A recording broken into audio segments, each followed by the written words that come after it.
In the mid-1800s in Victorian Britain, bare-knuckle boxers fought for over 100 rounds with no gloves, facing broken faces, mangled jaws, and certain death while the crowd roared. These fighters rose from the humblest working-class origins to become the greatest sporting superstars of their day, fighting for the honour to be the very first undisputed champion of the world. Here's what life was really like as a Victorian boxer. Okay, so, if you're here a lot, you know I ask for likes and subscribes, but seriously, where are you guys? Comment your location and time. Sometimes I see someone from California listening at 3 p.m. and I'm like, are you napping? Tonight's stop, Victorian boxing rings. Hold up though. Get cozy first. Adjust those pillows. Pull up that blanket. Trust me, once we get going, you won't want to move. The blood is everywhere. On your knuckles, in your eyes, dripping down your chin. You blink hard, trying to clear your vision. The roar of the crowd comes in waves, one moment deafening, the next oddly distant. Your mouth tastes like copper pennies. 3 of your teeth feel loose, and your right eye has swollen nearly shut. Welcome to London 1847. You're a bare-knuckle boxer, and you're in the middle of the fight of your life. The man across from you doesn't look much better. His face is a mess of red pulp where your left hook connected 2 rounds ago. His nose sits at an unnatural angle. That was from round 17. You've been fighting for nearly 2 hours now, and neither of you shows any sign of quitting. Round 64. The timekeeper shouts. You think about the thin straw mattress waiting for you back in the room you rent above the Fighting Cock pub. Not like your warm, comfortable bed right now. Your actual home is barely more than a closet with a window, but it's the first place you've ever had to yourself, and you've earned every penny of the rent through blood and broken bones. You okay there, Jackie boy? Your corner man whispers as he splashes water on your face between rounds. He's a former fighter himself, one eye milky white from an old injury, knuckles permanently swollen into gnarled lumps. Never better, you croak, though your ribs scream in protest with each breath. I spent 3 months researching Victorian boxing for this story, and let me tell you, these guys were a different breed. Our modern boxers are tough, but these bare-knuckle fighters, absolutely insane levels of endurance. See, in today's boxing, you've got weight classes, padded gloves, rounds that last a clean 3 minutes with nice 1-minute breaks. But in Victorian bare-knuckle fighting, a round only ended when someone hit the ground. Could be 30 seconds, could be 15 minutes of non-stop punishment. The crazy part is that hitting the ground was often a strategy. When you needed a breather, you might take a light hit and go down deliberately just to get that 30-second recovery period. Imagine playing that game for 60, 70, sometimes over 100 rounds. Time, the referee calls, and you're back on your feet swaying slightly. Your opponent, Butcher Bill, they call him, lunges forward with a wild right hand. You see it coming. One benefit of fighting this long, you learn each other's patterns and slip to the side, letting his fist sail past your ear. The move costs him his balance, and you drive a sharp left into his exposed ribs. The crowd explodes. You can make out individual voices now. Break his bloody jaw, boy. Finish him, Butcher. 10 quid on the young one. I know what you're thinking. Why would anyone do this? Good question. For most fighters, it was one of the only ways out of soul-crushing poverty. In Victorian Britain, if you were born poor, you'd almost certainly die poor, unless you had a special talent. And for some men, that talent was violence. Most bare-knuckle boxers came from the working class. Butchers, blacksmiths, dock workers, guys who grew up doing hard physical labour and fighting in the streets. For them, boxing wasn't just sport. It was one of the few chances to escape a life of grinding poverty. Take Tom Spring, born Tom Winter in rural Herefordshire in 1795. His father was a butcher, taught young Tom to box by making him punch a bag hanging from an apple tree. When legendary boxer Tom Cribb discovered him at an amateur match, Spring was offered the chance of a lifetime to train in London under the champion himself.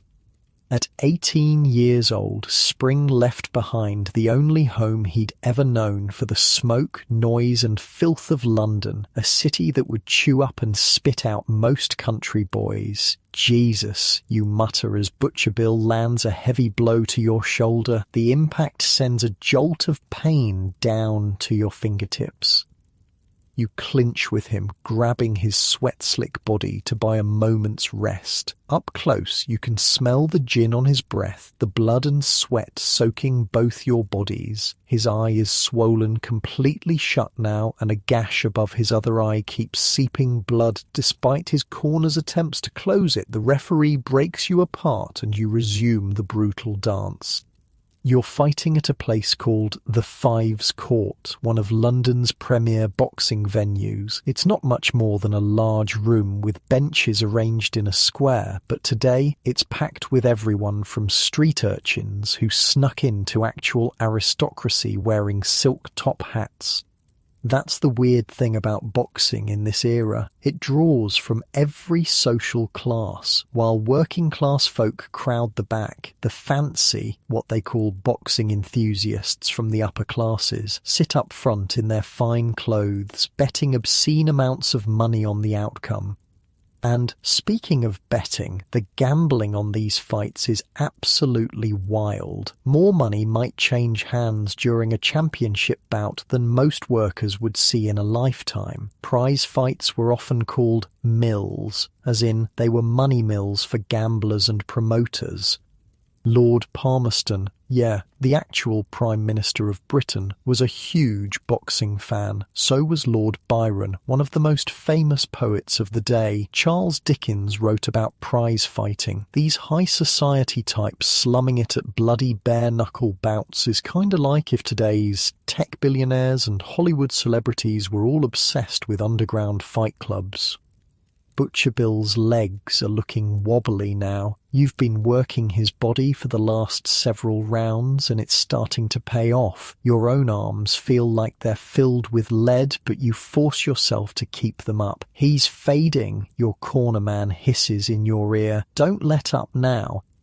The thing about bare-knuckle fighting is that it was as much about endurance as power. Modern boxing matches go a maximum of 12 rounds, but Victorian fights, the famous 1860 championship bout between Tom Sayers and John Carmel Heenan, went for 37 punishing rounds over more than 2 hours, and it only ended because the crowd broke into the ring when Heenan started strangling Sayers over the ropes. I mean, picture that scene. Two guys have been beating each other senseless for hours, and then one starts choking the other with the ropes, and the crowd just loses it and storms the ring. The fight was declared a draw amid chaos, but both men were national heroes after that. Sayers in England and Heenan in America. You land a perfect right cross that snaps Butcher Bill's head back. For a moment he stands frozen, then his eyes roll back and he drops to the dirt floor like a sack of coal. The crowd erupts. Your cornerman leaps over the rope, lifting your arm in victory as the referee counts. Bill isn't getting up this time. Ladies and gentlemen, the ring announcer shouts. Your winner in 64 rounds, the fighting footman, Jack Riley. Money changes hands all around the room. You're too exhausted to celebrate properly, but you know what this means. A bigger purse, a better reputation, and matches against higher-ranked fighters.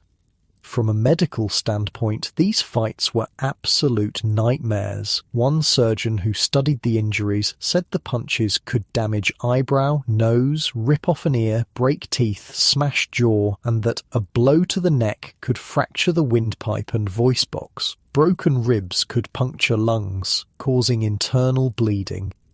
And there were no real doctors at ringside, just experienced cornermen who might throw water on you, give you a sip of brandy, and maybe set a broken nose with their thumbs before sending you back out. Your cornerman wipes your face with a damp cloth. Good work, lad. Rest up. Promoter wants to talk terms for your next fight.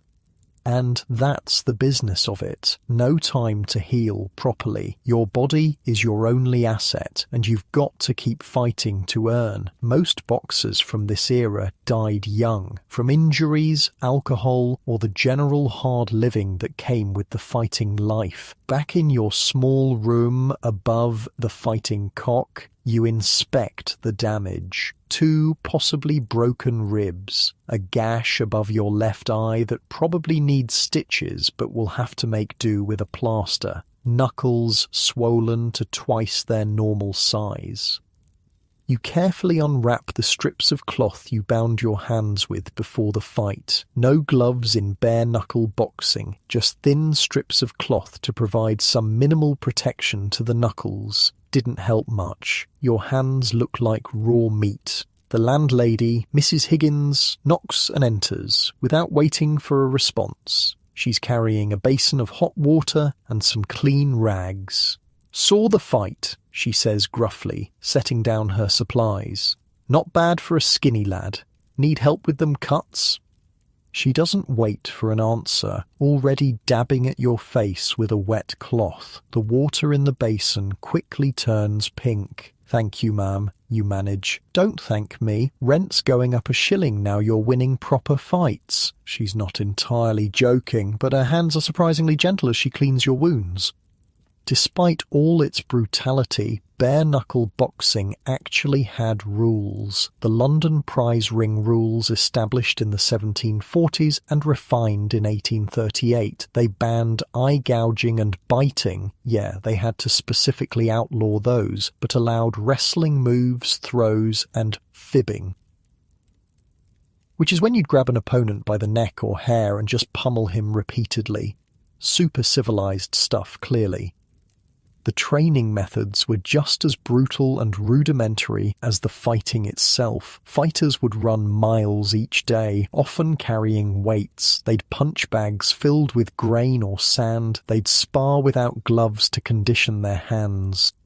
Diet wasn't exactly scientific either. A typical fighter's diet included lots of meat, especially beef and mutton, bread, vegetables, and beer. Yes, beer was considered training food. Some fighters would consume a gallon or more of beer daily during training, believing it provided strength and energy. In some ways, they weren't wrong. When your diet lacks calories and nutrition, the carbs and calories in beer actually helped. But obviously, the alcohol part wasn't doing them any favours for recovery. As you lie on your thin mattress that night, every inch of your body aching, you stare at the ceiling and calculate your earnings. After paying your trainer and cornermen, you've cleared £6, about half a year's wages for an average labourer, earned in a single afternoon. Not bad for a former footman who used to earn scraps serving aristocrats. Tomorrow you'll barely be able to move, but tonight you've got enough to eat well, pay your rent, and maybe even send something home to your mother. You drift off to sleep thinking about the next fight, the next opponent, the next chance to climb a little higher in this brutal world. This is the life you've chosen, or perhaps the life that chose you. Outside your window, London continues its chaotic dance. Street vendors hawking their wares, carriages clattering over cobblestones, drunken arguments spilling out from pubs. The greatest city in the world, filthy, glorious and unforgiving. In Victorian Britain, life was relentlessly hard for the working class. 12-hour workdays, 6 days a week, in factories, mines or docks. Children as young as 5 or 6 working alongside adults. No safety regulations, no healthcare, no safety net if you got injured. For someone with fighting skills, the prize ring offered a desperate sort of hope. Top fighters could earn more in one bout than most workers made in years. but it came at a terrible physical cost. Even the greatest champions rarely made it to old age. Tom Sayers, one of the most famous boxers of the era, died at 39 from tuberculosis, diabetes, and the effects of alcohol. His American opponent, John Carmel Heenan, made it to 38 before tuberculosis took him too. Yet when Sayers died, his funeral procession was one of the largest London had ever seen. Over 100,000 people lined the streets to pay their respects, a testament to how deeply prize fighting had embedded itself in Victorian culture. As your consciousness fades, you realise that for better or worse, you're part of this world now. The blood, the pain, the roaring crowd, the desperate gamble for a better life, all of it sewn together into the patchwork fate of a Victorian boxer. The last thought that passes through your mind before sleep claims you is simple. I wonder how long I can last in this game before it kills me. Unlike you in your comfortable modern bed right now, sleep for a Victorian boxer wasn't about relaxation but recovery. The desperate need to heal enough to fight again. As you drift off to sleep in your safe, warm home, miles and centuries away from those brutal rings, perhaps you can appreciate just how far we've come.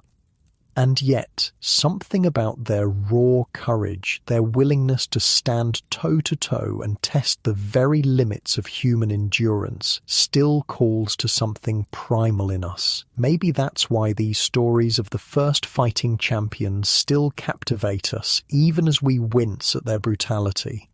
Sleep well. There's more to this story tomorrow. Dawn breaks through your grimy window, painting your small room in dirty gold. Your body screams in protest as you force yourself to sit up. Each breath sends daggers through your ribs. Your knuckles have scabbed overnight, tight and painful. This is the morning after victory. Feels a lot like defeat. Up, you lazy mongrel. A loud bang on your door. Ned Clark, your trainer. No rest for the wicked. You grunt in response, which he takes as an invitation to barge in. Ned's a tank of a man, 50 years old, with cauliflower ears and a permanently broken nose that whistles when he breathes. 20 years ago he was a champion. Now he makes champions, or tries to. Jesus, Mary, and Joseph, he says, surveying your battered face. You look like hammered shit. Feel worse, you manage, voice like gravel. Good. Pain means you're alive. He tosses a bundle onto your bed. Clean yourself up. Got you eggs and steak at the butcher's. You need red meat to build the blood back. This was actual medical advice in the 1840s, by the way. Fighters believed red meat built blood after a fight, and they weren't entirely wrong. The iron and protein did help recovery, even if they didn't understand the science behind it. See, medical knowledge around boxing injuries was primitive at best. No ice packs, no anti-inflammatories, no physical therapy, just raw eggs, red meat, whiskey for the pain, and maybe some herbal poultices your trainer swore by. Got us a meeting, Ned says, watching you struggle to pull on your shirt. Man with money wants to talk. 2 hours, the rose and crown. Not fighting again for weeks, you protest. Your body couldn't take it. Ned snorts. Course not, you daft bastard. You're meat for at least a month, but we need to strike while you're hot. Yesterday's win put eyes on you. The bundle he brought contains a fresh shirt, slightly too big but cleaner than anything you own, and a small jar of pungent-smelling salve. For them hands, he explains. Old gypsy remedy, horse fat, beeswax, and God knows what else. Don't ask, just rub it in. You force down breakfast at the pub downstairs. 3 barely cooked eggs and a slab of bloody steak. The protein helps, but your jaw aches with every chew. The landlady brings you tea with honey, a kindness you hadn't expected. For your throat, lad, she says. You took some hits there. This was the life cycle of a Victorian fighter. Brutal combat followed by desperate recovery, trying to heal enough before financial necessity forced you back into the ring. Many fought while still injured from previous bouts, accumulating damage that would eventually end their careers or their lives. While today's boxers might take months between fights, Victorian pugilists often fought every few weeks. The human body simply can't heal that quickly, especially without modern medicine. Every fighter carried injuries from their last bout into their next one. The cumulative damage was catastrophic. Walking to your meeting takes effort. Your legs are stiff, your back aches, and the bright morning light makes your head pound. Every passerby seems to stare, some with admiration, others with disgust. Your face is a public advertisement for your profession. The Rose and Crown is a step up from your usual haunts, cleaner with actual glass in the windows instead of oiled paper. Ned is already there, nursing a pint and chatting with a well-dressed gentleman. "Ah, here he is," Ned booms as you approach. "My promising young fighter, Jack Riley." The gentleman turns, appraising you with cold efficiency. He's maybe 40, wearing a tailored suit and gold watch chain. His hands are soft, uncalloused. He's never worked a day in his life. Not with those hands. "Mr. Holmes," Ned introduces him, "businessman and sporting enthusiast. You've learned enough to know what that means. A gambler, a man who makes money from other men's blood." "Sit, young man," Holmes says, gesturing to a chair. "That was impressive work yesterday. 64 rounds against the butcher. Most wouldn't last 20. You mumble thanks, uncomfortable with his scrutiny. "I'll be direct," Holmes continues, sipping port despite the early hour mail. "You have talent, but no management. Mr. Clark here is an excellent trainer, but you need backing to reach the top ranks." He's not wrong. Boxing in Victorian England was as much about connections as talent. The best fights, the biggest purses, they went to fighters with powerful patrons, men who could arrange matches, handle promotion, place strategic bets. I should mention, these businessmen weren't always on the up and up. Boxing operated in a legal grey area, and many patrons had connections to gambling networks, criminal enterprises, and corrupt officials who could be paid to look the other way when a fight was arranged. "I can arrange 3 fights in the next year," Holmes explains. "Proper fights with proper purses. £200 for the first, 3 for the second, 5 for the third, assuming you win, of course." Your head spins at the numbers. £500 is a fortune, more than most working men would see in a decade. It's a path out of poverty, not just for you, but for your whole family. "What's your cut?" Ned asks bluntly. Holmes smiles thinly. 40% of winnings plus betting privileges. 30, Ned counters, and we get 10% of your betting profits. The two men haggle while you sit in silence, still trying to process what's happening. Yesterday you were fighting for a £6 purse, now they're discussing hundreds. "So he'd need to go to Bristol for the first fight," Holmes is saying. "There's a man there, Jenkins. Strong but slow. Good match for our boy." "Bristol," you finally speak up. "That's 100 miles. Holmes looks at you like you're a particularly slow child. "Yes, and Manchester for the second, likely London for the third. Did you think you'd become champion fighting the same dock workers and butchers' boys forever?" He has a point. The boxing circuit stretched across Britain, with fighters travelling between major cities for important bouts. This wasn't easy in the 1840s. Travel meant uncomfortable stagecoaches or the relatively new railways, which were still expensive. Many fighters had never travelled more than a few miles from their birthplace before boxing took them on the road.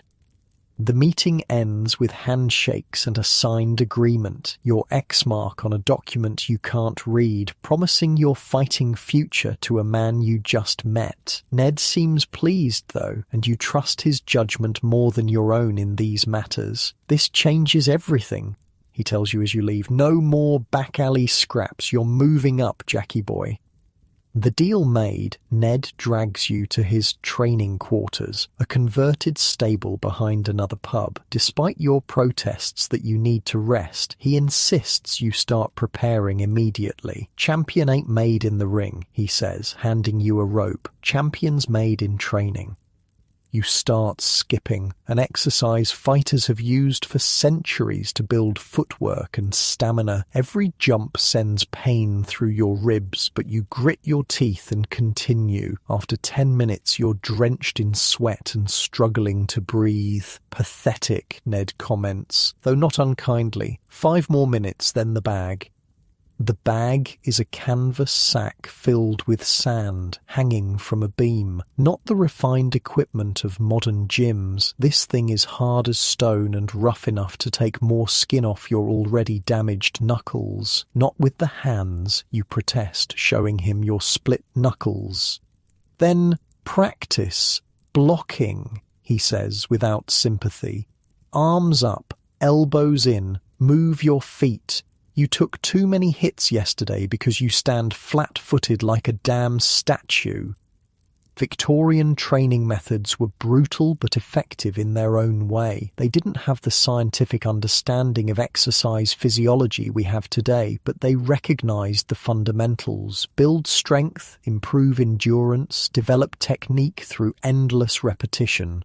A typical training regimen involved running, often while carrying weights, skipping rope for footwork and stamina, punching heavy bags or pads, sparring, though not too often before fights, weight work with primitive dumbbells or medicine balls, diet focused on meat and bread for protein and energy. By noon, you're completely spent. Ned finally relents, sending you to sit while he brings bread and cheese for lunch. You did good yesterday, he says, his gruff voice softening slightly. Real good, but Jenkins is a different class of fighter. He's been at it 10 years, fought everyone from Liverpool to Plymouth, knows every dirty trick in the book. You think I can beat him? You ask between mouthfuls. Ned considers this, head tilted. If we train right and fight smart, yeah. You're faster, younger, hungrier, but he'll hurt you worse than the butcher did. Need to be ready for that. The next few weeks fall into a painful rhythm. Up at dawn for a 5-mile run, regardless of weather. Breakfast of eggs, steak, and bread. 2 hours of bag work, skipping and strength exercises. Rest at midday, then more training in the afternoon. Sparring twice weekly with local fighters Ned brings in. Your hands never fully heal. A fighter's hands rarely did in this era. Instead, the skin over your knuckles gradually hardens into callus, bones underneath permanently swollen. You learn to ignore the constant pain, to fight through it. One evening, Ned takes you to a gentleman's club. Not the kind with dancing girls, but the kind with rich men in smoking jackets. You feel profoundly out of place in your clean but threadbare clothes, standing awkwardly while Ned talks to potential backers. Just stand there and look dangerous, he had instructed you. Don't talk unless asked a direct question. These toffs want a fighting animal, not a conversation partner, and that's exactly how they treat you, like a prized but slightly dangerous animal. They inspect your build, comment on your reach, discuss your prospects as if you're not standing right there. One man even grabs your arm without asking, squeezing your bicep to assess your strength. You nearly deck him on instinct before Ned's warning glare stops you. Strong lad, the man comments to Ned, but how's his stamina past 40 rounds? Like a bloody steam engine, Ned boasts. Butcher Bill couldn't break him in 64. I might put £50 on him for Bristol, if he looks good in training next week. This part of boxing hasn't changed much over the centuries. The uncomfortable dynamic where fighters, especially those from working-class backgrounds, are treated as commodities by the moneyed classes who finance the sport. In Victorian England, this class divide was even more pronounced. Boxers were entertainment for the wealthy, who placed massive bets on the outcomes. Some aristocrats genuinely loved the sport and respected its participants, but many simply viewed fighters as vessels for gambling, disposable once they stopped winning. What has changed is the level of protection for the athletes. Modern boxers have managers, contracts, medical supervision. Victorian fighters had, well, men like Ned doing their best, but often out of their depth against the power brokers. "We leave for Bristol in 3 days, Ned tells you as you walk home. Holmes is arranging everything. Train light tomorrow, rest the day after. Need you sharp. The journey to Bristol takes a full day by railway, your first time on a train. Under normal circumstances, you might have enjoyed the novelty. Instead, you spend the journey staring out the window, mind consumed with the coming fight. Jenkins has a reputation. They call him the Hammer, for his powerful right hand that's supposedly broken 3 men's jaws. 15 years in the prize ring, only 4 losses in over 30 fights. A local hero in Bristol with a passionate following. You're the unknown outsider, brought in as fresh meat. Bristol is bigger than you expected, a bustling port city with ships from around the world crowding its harbour. Holmes has arranged lodgings at an inn near the docks. Not fancy, but clean enough. You and Ned share a room to save money. The morning of the fight, you wake before dawn, stomach churning with nerves. Ned makes you eat. Dry toast and tea, nothing that might come back up in the ring. Then a short walk to loosen your muscles, careful not to tire yourself. The fight venue is a converted warehouse. By noon, it's packed with spectators, dock workers and merchants standing shoulder to shoulder with gentlemen in fine coats. The noise is deafening as you make your way to the ring, a simple roped-off square with sawdust covering the wooden floor. Jenkins is already there, circling inside the ropes. He's older than you expected, late 30s at least, with greying hair at his temples, but his body is a mass of ropey muscle, and his face is a roadmap of scar tissue. This man has absorbed more punishment than you've ever dealt out. The formalities are brief. The referee, a portly man with impressive whiskers, calls you both to the centre. Clean fight, gentlemen. No hits below the belt, no gouging. Fight ends when one man can't continue or concedes. Jenkins stares at you with flat, emotionless eyes. The eyes of a man who's done this too many times to feel anything anymore. "I'll try not to kill you, boy," he says quietly. "No money in corpses." You return to your corner, where Ned gives last-minute instructions you barely hear over the roaring in your ears. Then the bell rings, actually a hammer striking an iron bar, and it begins. Jenkins comes out cautiously, more technical than Butcher Bill. He circles, tests your defense with light jabs, looking for weaknesses. You respond in kind, remembering Ned's advice. First 5 rounds, just stay safe. Learn his patterns. He's old, make him work. The early rounds are tense but uneventful. Jenkins lands some solid hits, but nothing that puts you in danger. You connect with a few good counters that seem to surprise him with their speed. "He's slowing already," Ned whispers during a break. "Old legs, but watch that right hand. He's loading it up." Ding. Round 8 is when it happens. You slip a jab, step inside, and walk straight into the right hand Ned warned you about. It catches you perfectly on the jaw, a sledgehammer blow that makes your vision explode into white stars. You're on the floor without remembering how you got there. The count reaches 7 before you can force yourself back to your feet, legs wobbling like a newborn colt's. 8, 9, you fit to continue? The referee asks, peering into your eyes.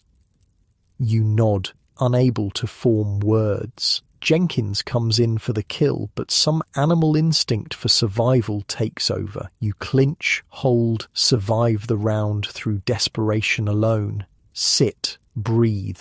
Ned's voice seems to come from very far away as you collapse in your corner. He presses something cold against your jaw, a metal flask filled with water. The pain recedes slightly, enough to clear your head. "I'm okay," you mumble through a mouth that feels stuffed with cotton.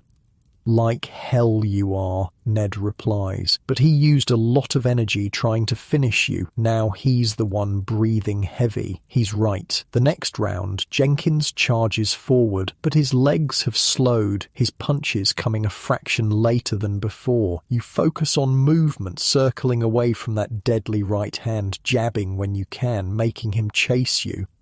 2 more rounds of this, and the dynamic has shifted completely. Jenkins is gasping for air, his shots growing wild as frustration mounts. The Bristol crowd senses the change, their cheers taking on a concerned edge. In round 12, you see your opening. Jenkins throws a looping right that misses entirely, leaving him off balance. You step in with a perfect left hook to his liver, a shot Ned drilled into you for weeks. The effect is immediate and dramatic. Jenkins folds like he's been stabbed, face contorted in agony. The liver shot, as boxers well know, causes a unique kind of pain that simply can't be fought through. There's no count needed. Jenkins remains kneeling, one glove raised in surrender. The Bristol crowd falls silent for one shocked moment, then erupts, some in cheers, others in angry shouts. You've just become the most hated man in the city and also the most respected. As Ned wraps a blanket around your shoulders and hustles you toward the exit, you catch Holmes watching from ringside. He's smiling as he collects what looks like a considerable amount of money from several ashen-faced gentlemen. "Did we just make an enemy?" you ask Ned, nodding toward the grumbling Bristol crowd. Ned grins, exposing his missing teeth. "Nah, you just made a reputation." In your room that night, counting your share of the purse, more money than you've ever possessed at one time, you realize something has fundamentally changed. You're not just fighting for survival anymore. You've entered a world where men like you can rise, can make a name, can perhaps even secure a future beyond the ring. It's a dangerous world, one that breaks most who enter it. But tonight, bandaging your hands and replaying the perfect liver shot that crumpled Jenkins, you allow yourself to believe you might be different. You might be the one who survives. On the train back to London the next morning, Ned spreads a newspaper between you. Your fight gets a full column, complete with a crude illustration of Jenkins kneeling in defeat. "The Fighting Footman Conquers Bristol," reads the headline. "You're famous now," Ned says, unable to hide his pride. "Manchester will be tougher, though. Alan's a proper fighter, not an aging brawler like Jenkins." As the English countryside rolls past the window, you realise you've crossed a threshold. There's no going back to anonymity, to small fights in local pubs. For better or worse, you're now part of the spectacle of the prize ring, that bloody theatre where men like you live and die for the entertainment of others. And somewhere deep in your mind, past the pain and swelling pride, a small voice wonders, how long until someone does to you what you just did to Jenkins? Word of your victory spreads fast. When you return to London, the fighting cock is buzzing with energy. People who never gave you a second glance now slap your back, buy you drinks, ask for details about Jenkins' famous right hand. "Was he as tough as they say?" an eager dock worker asks, eyes wide. "Tougher," you answer, nursing your ale. His punches felt like being kicked by a horse. You're a local celebrity now, at least in the grimy pubs and boxing halls of working-class London. It's a strange feeling. For years you were invisible, just another poor boy scrapping for pennies. Now men whisper as you pass, women give you second glances, and publicans offer free drinks in hopes you'll grace their establishment with your growing fame. Fame, however, doesn't heal broken ribs or split knuckles. 3 weeks after Bristol, you're still wincing with certain movements. Ned notices, of course, nothing escapes his fighter's eyes. "Need to strengthen them ribs before Manchester," he says one morning as you grimace during rope work. Alan's a body puncher. He'll target your weakness. How long we got, you ask? 3 months. Holmes set the date yesterday. 3 months sounds like luxury after the brutal pace of your early career. Before Ned and Holmes, you'd sometimes fight twice in a month, taking on any challenger for whatever purse was offered. "Got something new to try?" Ned says, leading you to a corner of the training room. There sits a contraption you've never seen, a large leather ball suspended between 2 platforms. "Medicine ball," he explains. "Continental training method. Boxers in France and Germany swear by it. Lie on your back. You do as instructed, and Ned drops the weighted ball onto your stomach. Not hard enough to injure, but with enough force that you instinctively contract your abdominal muscles to absorb the impact. Again," he says, catching the ball as you push it back. 100 times. Builds armour around your vitals." This is completely true, by the way. Medicine balls were one of the first pieces of specialised boxing training equipment used since ancient times, but gaining popularity in Victorian boxing circles. Like modern core training, they helped fighters develop the abdominal strength needed to absorb body blows. Training innovations were constantly being imported from different countries. The continental style Ned mentions referred to more scientific approaches being developed in France and Germany, as opposed to the rougher, more instinct-driven British methods. The next 12 weeks are the most structured training of your life. Ned has mapped out every day, balancing hard work with recovery in ways you'd never considered important. Mondays and Thursdays are for strength, medicine ball work, lifting primitive dumbbells, carrying weights while walking. Tuesdays and Fridays focus on technique, endless hours of punching the bag, practicing blocks and counters, drilling specific combinations. Wednesdays and Saturdays are for sparring, putting everything together against living opponents. Sundays, to your surprise, are for complete rest. Body doesn't build during work, Ned explains when you question this. Builds during rest. Even God took Sundays off, lad. Between sessions, your education continues in other ways. Holmes arranges for you to watch experienced fighters at various London venues, studying their techniques. You spend hours at the Fives Court and similar establishments, absorbing the subtleties of foot position, weight transfer, defensive head movement.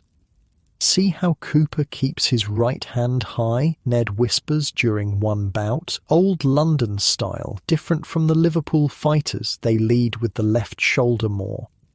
Most fascinating are the regional differences in fighting styles. Just as modern boxing has distinctive national schools, Cuban, Mexican, Eastern European, Victorian boxing had city-specific approaches. London fighters typically used a more upright stance, while northern fighters often adopted a crouched position. Liverpool boxers were known for aggressiveness, Bristol fighters for technical defence. These weren't formalised styles with coaches and manuals. They evolved organically through local tradition, passed from veteran fighters to newcomers in the back rooms of pubs and makeshift gymnasiums. Your growing status also brings new attention, not all of it welcome. One evening, a well-dressed young woman approaches your table at the Fighting Cock. She's clearly not from this neighbourhood, her quality clothing and refined speech marking her as someone from a higher social class. "Mr. Riley," she says, no question in her tone. "I'm Miss Catherine Wilson with the London Illustrated News. I write profiles of interesting Londoners." You shift uncomfortably. "Don't know about interesting, miss. A former footman becoming a rising star in the prize ring?" "I assure you." Our readers would find that fascinating. Ned, returning with drinks, spots the interaction and intervenes. "No interviews before Manchester," he says firmly. "Bad luck." After she leaves, you give him a questioning look. "Newspapers," he says with disgust, "write all sorts of rubbish, true or not, and they pay nothing for the privilege of using your name. Holmes is arranging something with the Sporting Times after Manchester, a proper piece with compensation." The press played a crucial role in boxing's popularity during this era. Publications like Bell's Life in London, The Sporting Magazine, and Pierce Egan's Boxiana created celebrities out of successful fighters. Their colourful reporting, often exaggerated for effect, helped transform local fighters into national figures. For boxers from working-class backgrounds, this attention was both opportunity and hazard. The right kind of press could attract wealthy patrons and bigger fights, but it also put pressure on fighters to live up to their printed reputations, sometimes pushing them to fight when injured or take on opponents beyond their abilities. As Manchester approaches, your daily routine expands beyond just training. Holmes brings you to events where wealthy sporting enthusiasts gather, gentlemen's clubs, private dinners, exclusive gambling houses. You're paraded like an exotic specimen, your rough manners and fighting physique a source of fascination for men who've never known physical labour or genuine hunger. "Smile more," Holmes instructs before one such gathering. "They're betting men, need to look confident but not arrogant." "What do I say if they ask me questions?" you ask, adjusting the borrowed suit that doesn't quite fit your fighter's build. Say little, be respectful, call them sir. If they ask about Manchester, tell them you respect Alan's experience but back yourself to win. These social performances become almost as exhausting as your physical training. You're caught between worlds, no longer just a simple fighter, not remotely a gentleman. The coded behaviours and subtle hierarchies of high society are more confusing than any opponent's fighting style. At one such event, you're cornered by an elderly lord with impressive side whiskers and the ruddy complexion of a lifelong drinker. "Tell me, young man," he demands after several brandies have loosened his tongue, "what does it feel like to be hit with bare knuckles? Really feel like, I mean." You consider the question seriously. Depends where you're hit, sir. Body blows wind you, like you can't catch your breath for what feels like forever. Headshots? Sometimes you don't feel them until after. Sometimes there's a flash of light, then nothing. Worst are the temple hits. Make your legs go all rubbery while your mind stays clear, watching yourself fall and can't do nothing about it. He listens, fascinated, like you're describing exotic travels rather than physical trauma. Extraordinary, and you choose this life? The question catches you off guard. Did you choose this, or did poverty and circumstance choose it for you? "It's a living, sir," you finally answer. "Better than most available to lads like me." He nods sagely, as if you've confirmed some private theory. Remarkable creatures, you fighting men. Remarkable. As you lie in your bed that night, a proper bed now, in lodgings, homes arranged that don't leak when it rains, you think about the Lord's question. The fighting life has given you more than you ever expected. Money in your pocket, some measure of respect, even a small taste of fame. But the cost is written in the scars on your face, the permanent swelling of your knuckles, the mornings when your joints ache like those of a man 3 times your age. Unlike you right now, cosy in your modern bed with good medical care available if you need it, Victorian boxers had no safety net, no pensions, no health insurance, no modern surgeries to repair the damage accumulated over a fighting career. Their bodies were the only capital they had, and once that capital was spent, options narrowed dramatically. Many ended up as sparring partners for younger fighters, their reflexes shot but their names still valuable enough to help train the next generation. Others became publicans if they'd managed to save enough to buy a license. Some worked as bouncers or security. The unlucky ones, broken beyond usefulness, often drank themselves to death on the charity of former admirers. You push these thoughts away. You're young, successful, improving with every fight. The darkness that awaits all fighters is still distant for you. The journey to Manchester takes longer than Bristol. A full day and night by coach and rail. Alan, your opponent, is a local hero in Manchester, undefeated in his home city. The Northern Hammer, they call him, though you wonder if every fighter named Jenkins or Allen is required by law to adopt the Hammer as their fighting moniker. Holmes has spared no expense this time, booking rooms at a respectable inn near the fighting venue. You even have your own room, a luxury that feels almost decadent after years of shared lodgings. The betting's heavy, Holmes informs you over dinner. Local money on Allen, of course. But your Bristol performance impressed enough London gentlemen to balance it out. What do they say about me, you ask, curious about your reputation? Holmes smiles thinly. That you're fast but untested, that Jenkins was past his prime, that Manchester will be a rude awakening.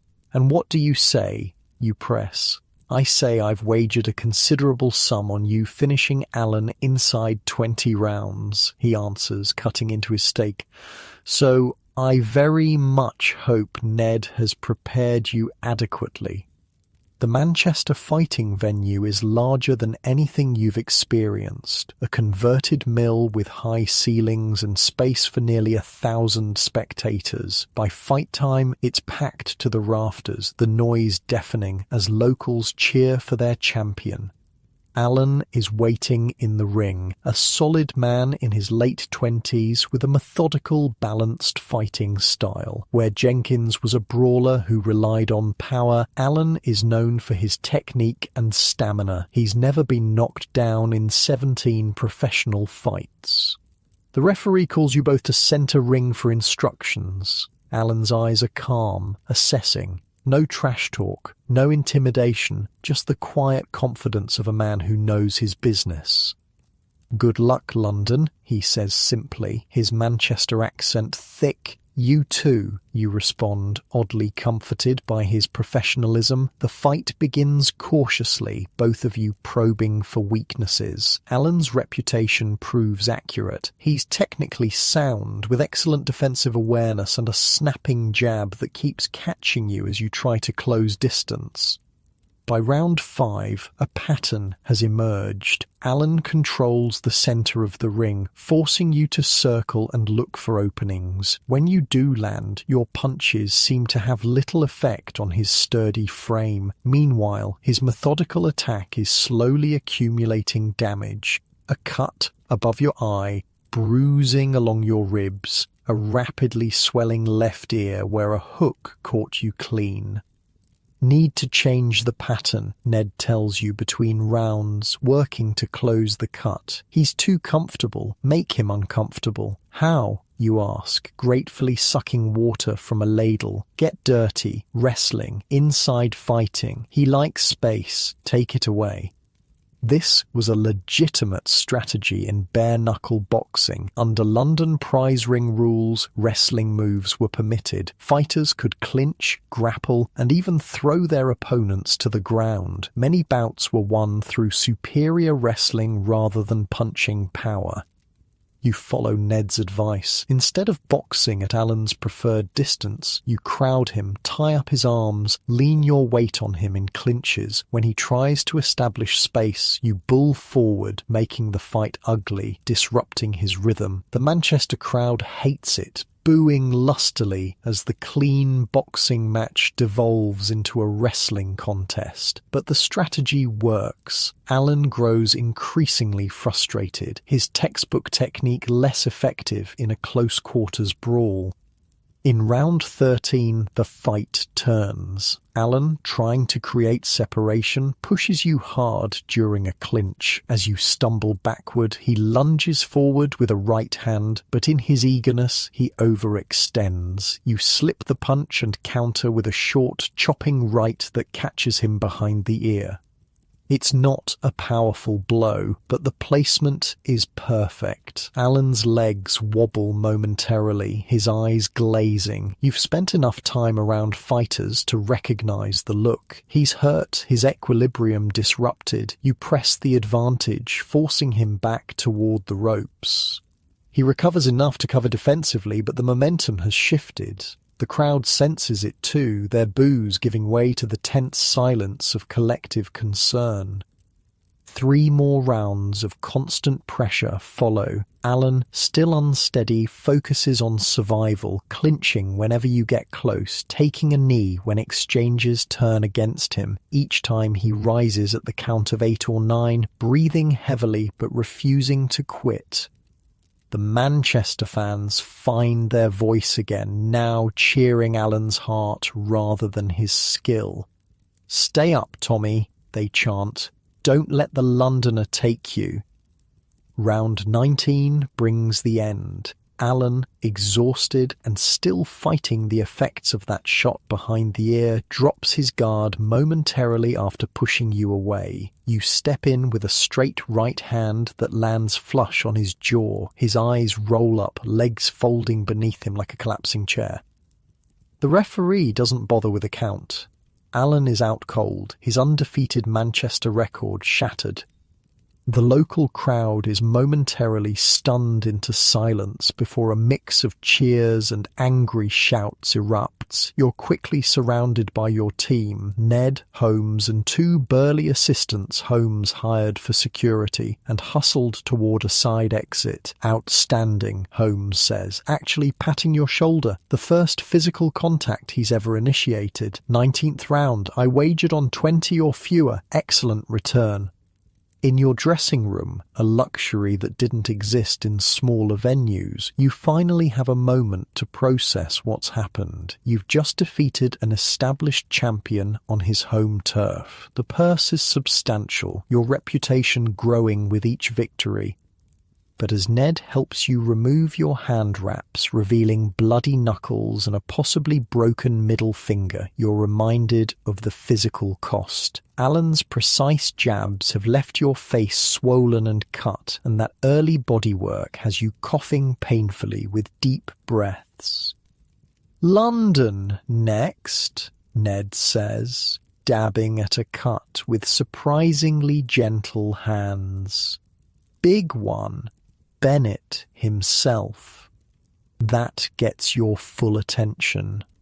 William, the Bulldog Bennett, is the uncrowned king of London boxing, a fighter so dominant that worthy challengers are hard to find. He hasn't lost in 5 years, and his last 3 opponents retired after facing him. "You think I'm ready?" you ask, wincing as Ned probes your ribs. "No," he answers honestly. "But Holmes has arranged it and the money's too good to pass up. 6 months to prepare. We'll make you ready." As you lie in your Manchester hotel bed that night, too wound up to sleep despite bone-deep exhaustion, you stare at the ceiling and contemplate how far you've come, from anonymous footman to challenger for the unofficial championship of London in less than 2 years.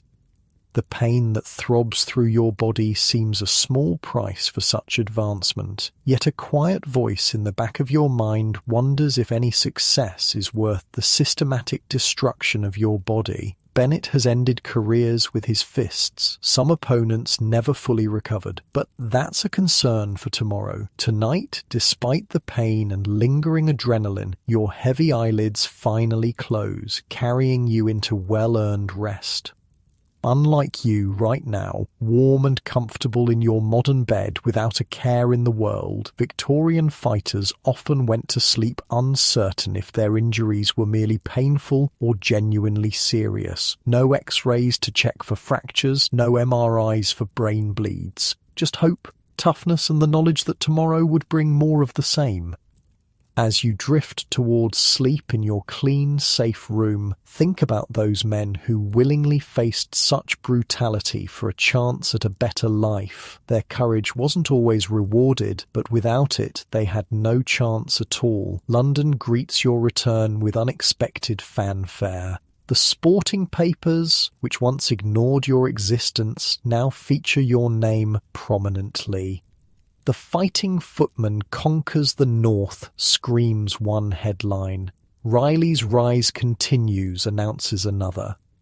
Holmes, ever the businessman, wastes no time capitalizing on your growing fame. He arranges a series of public exhibitions at various London sporting venues, not actual fights, but training demonstrations where the public pays to watch you skip rope, hit the bags, and spar lightly with training partners.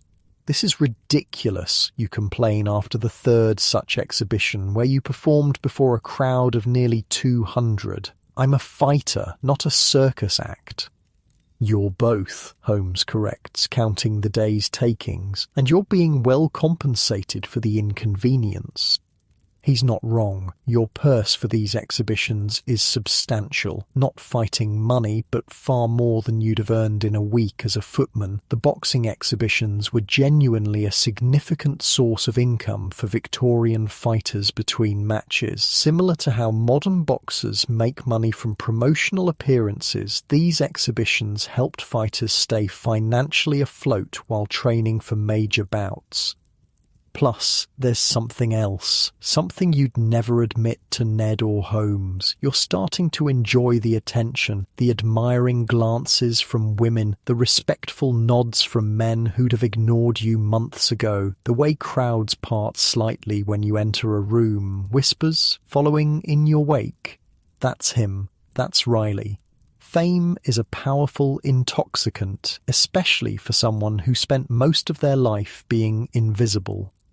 This newfound celebrity brings unexpected encounters. One evening, leaving an exhibition at a gentleman's sporting club, you're approached by a well-dressed man in his 50s. Something in his bearing marks him as different from the typical boxing enthusiast.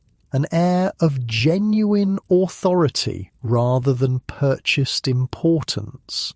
"Mr. Riley," he says, extending a hand. "Lord Queensberry, I've been following your progress with interest." You shake his hand, trying to hide your surprise. Even you recognise this name. John Douglas, the 9th Marquess of Queensberry, is one of the most influential figures in British sporting circles. An honour, my lord, you manage, grateful for Ned's endless coaching on how to address the aristocracy. "Walk with me a moment," he says, not really a request. As you fall into step beside him, he continues, "I'm working to reform prize fighting, make it a respectable sport rather than a barely legal spectacle. Rules, regulations, proper oversight, gloves, most importantly." "Gloves, my lord?" The concept seems almost comical. The raw confrontation of flesh against flesh is the entire point of prize fighting. Indeed, for safety and skill, bare-knuckle fighting is barbaric. He says this while looking directly at your face, with its collection of scars and a nose that's been broken at least twice. The future of boxing lies in technique, defense, the science of the sport rather than mere brutality. This is a historically accurate encounter. John Douglas, 9th Marquess of Queensberry, was indeed advocating for boxing reforms during this period. His name would become permanently associated with boxing through the Queensberry Rules published in 1867, which mandated the use of gloves and many other regulations that shaped modern boxing. "With respect, my lord, I earn my living through that brutality." He waves this away. Men like you could still thrive under proper rules, perhaps even extend your careers without hands too broken to make a fist by 30. He's not entirely wrong. Victorian bare-knuckle fighters often suffered debilitating hand injuries that shortened their careers. The human hand, with its delicate bones and joints, simply isn't designed to strike hard objects repeatedly without protection. Something to consider, Mr. Riley. Boxing's future will arrive whether men like you embrace it or resist it. With a polite nod, he leaves you to ponder his words. You mention the encounter to Ned later that night over pints at the Fighting Cock. Queensberry, Ned snorts. Fancy lord with fancy ideas. Wants to turn fighting into a gentleman's game. Gloves and rounds and points. He spits contemptuously. That's not fighting, that's dancing. You're surprised by his vehemence. Might be safer, though, for the hands at least. Since when is fighting supposed to be safe? Ned demands. We're prize fighters, not cricket players. The risk is part of what makes it worth watching, worth betting on. He drains his ale and fixes you with a serious stare. Listen, lad, men like Queensberry want to take fighting away from men like us. Make it respectable so gentlemen can do it without getting their pretty faces ruined. Don't be fooled. There's truth in what he says. Throughout history, when working-class activities become adopted by the upper classes, they often change in ways that exclude their original participants. Boxing would be no exception. Over the next weeks, however, you have little time to worry about boxing's future. Its present, specifically your upcoming fight with Bennett, consumes all your attention. Your training camp for Bennett is unlike anything you've experienced before. Holmes rents a small house outside London, away from the city's distractions and pollution. You, Ned, and 2 sparring partners relocate there for focused preparation. Bennett's different from anyone you've faced, Ned explains as he wraps your hands for sparring. Jenkins had power but no technique. Allen had technique but lacked killer instinct. Bennett has everything: power, skill, experience, and the mean streak of a rabid dog. Your primary sparring partner is a fighter called Murphy, chosen specifically because his style approximates Bennett's: aggressive pressure fighting with devastating body attacks. Day after day, Murphy pummels your midsection while you work to perfect your defense and counter-punching. The training is scientific by Victorian standards. Ned times rounds with a pocket watch, tracks your food intake, and even keeps a notebook recording your progress. He has you punch through buckets of sand to strengthen your hands, run with weighted vests to build endurance, and practice specific combinations hundreds of times until they become instinctive. Most important thing, Ned tells you repeatedly, is don't let Bennett back you onto the ropes. He traps fighters there, works the body until their guard drops, then goes for the head. Stay center ring, keep moving. 1 month before the fight, disaster strikes. During a particularly intense sparring session, Murphy catches you with an awkward punch to the ribs, the same ribs that have been injured and re-injured throughout your career. Something gives way with an audible crack. The pain is immediate and debilitating. You can't take a deep breath without feeling like you're being stabbed from the inside. Broken, Ned confirms after a careful examination, maybe 2 of them. Fights in 4 weeks, you remind him through gritted teeth, as if he might have forgotten. I know. His expression is grim. Got to let it heal some. No sparring until the week before. Light bag work only, and lots of walking to keep your wind. This was the brutal reality for Victorian fighters. Modern boxers might postpone a fight due to injury during training. Back then, unless you were physically unable to stand, the show went on. Contracts were signed, bets were placed, and venues were booked. An injured fighter either fought hurt or forfeited their purse and reputation. The next 3 weeks are an exercise in frustrated restraint. While your sparring partners continue full training, you're limited to walking, light technique drills, and visualization. The lack of proper preparation gnaws at your confidence. Bennett is already the most formidable opponent you've faced. Facing him at less than full strength seems like madness. "Can we postpone?" you finally ask Holmes during one of his weekly visits to check on your progress. Holmes looks at you like you've suggested cancelling Christmas. "Postpone the most anticipated fight in London? Impossible. The betting alone is over £3,000. The venue sold out in 2 days. He studies you with calculating eyes. "How bad is it, really, the rib?" "Bad enough," you admit. "Can't take a deep breath without pain." "But you can fight?" "I can fight," you confirm, hating that there's no other acceptable answer. Holmes nods, satisfied. "Then you'll fight. Ned will find a way to manage the pain." Ned's way turns out to be a tightly wrapped bandage around your torso, so constrictive it limits your breathing but stabilizes the broken ribs. He also provides a small bottle of laudanum, an opium tincture commonly used for pain in the Victorian era. "Just enough to take the edge off," he cautions. "Too much and you'll be dopey. Bennett will slaughter a dopey fighter." The week of the fight arrives with the fanfare of a major sporting event. Your name appears on posters throughout London. The sporting papers feature lengthy articles analysing your chances against the seemingly invincible Bennett. The betting odds are decidedly against you, 3-1 in Bennett's favour. Bennett himself remains ominously silent. No public statements, no boasting, no pre-fight theatrics. Just the quiet confidence of a predator who doesn't need to announce his intentions. You finally see him at the official weigh-in held at the Fives Court 2 days before the fight. He's smaller than you expected, maybe 5'8" to your 6 feet, but built like a brick wall with a neck so thick it almost merges with his shoulders. His face is surprisingly unmarked for a veteran fighter, testament to his defensive skill. When you shake hands, his grip is crushing, his eyes cold and assessing. "Riley," he says simply, not hostile, but not friendly either.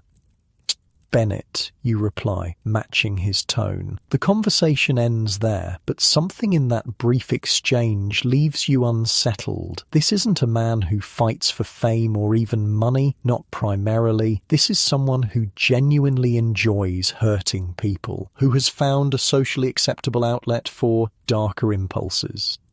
The night before the fight, you lie awake in your room, mind racing despite exhaustion. The broken ribs throb with each heartbeat. Doubt creeps in like a fog. Jenkins, Allen, they were stepping stones. Bennett is a mountain. Ned finds you on the rooftop at dawn, watching the sun rise over London's chimney-crowded skyline. "Couldn't sleep?" he asks, though the answer is obvious from the shadows under your eyes. You shake your head. "Thinking too much." "Dangerous habit for a fighter," he says, settling beside you on the edge of the roof. "Thinking's for before and after. During, you just do." "What if I can't beat him, Ned?" The question has been burning inside you for weeks. He's never lost, never even been knocked down. Ned is quiet for a long moment, watching the pink-orange glow spread across the eastern sky. "No one's unbeatable, lad. No one. Bennett's just a man, bleeds like any other." "Not like any other," you argue. "You've seen him fight." "Aye, many times." Ned turns to face you fully. "Know what I see, a man who's never been truly tested, never had to fight through real adversity. Everything's come too easy for him." You're not convinced, because he's that good. "Because he's that feared," Ned counters. "Half his opponents were beaten before they stepped in the ring, already believing they couldn't win." He pokes you hard in the chest. "That can't be you today. You understand? Can't go in there already defeated." His words make sense, but the knot of fear in your stomach remains. You've never admitted it to anyone, but you've always been afraid before fights. The difference is that previously, hunger and desperation outweighed the fear. Now, with money in your pocket and a reputation to lose, the scales have tipped. The venue for the Bennett fight is the largest you've ever experienced, a converted theatre with seating for over 1,000 spectators. By noon, it's packed to capacity, with people still trying to buy their way in at the doors. The noise is overwhelming. Cheers, booze, betting calls, vendors selling everything from meat pies to souvenir programs. In your dressing room, actually a converted storage area behind the stage, Ned helps you prepare. The laudanum dulls the pain in your ribs to a manageable ache. The tight bandages restrict your breathing but provide crucial support. Your hands are wrapped with extra care, each finger individually before the full hand wrap. Holmes appears briefly, uncharacteristically tense. "Full house," he reports. "Every important sporting man in London is here, half the aristocracy too." He hesitates, then adds, "I've placed my bet on you. This surprises you. Despite the ribs, despite the odds?" A thin smile. "I didn't get where I am by following the crowd, Riley. Just make it count." When it's time, Ned leads you through a narrow corridor towards the roaring crowd. Just before you emerge, he grabs your shoulder, turning you to face him. "Remember what I said," he urges, voice fierce with conviction. "Bennett's never been tested. You have. Jenkins, Allen, they made you prove yourself. Bennett's had it easy. When things get hard today, and they will, he might just break. Then you're walking out into blinding gaslights and deafening noise." The ring looks smaller than usual, or maybe Bennett just makes it seem that way as he paces within the ropes, a caged predator eager for release. The referee calls you both to center ring for instructions. Up close, Bennett radiates controlled violence, his breathing steady, eyes locked on yours with unnerving intensity. "Clean fight," the referee instructs, though everyone knows the definition of clean is generous under London prize ring rules. No biting or eye gouging, but almost everything else goes. "Try to last 10 rounds, Bennett says quietly, his first words to you since the weigh-in. "Give these people their money's worth."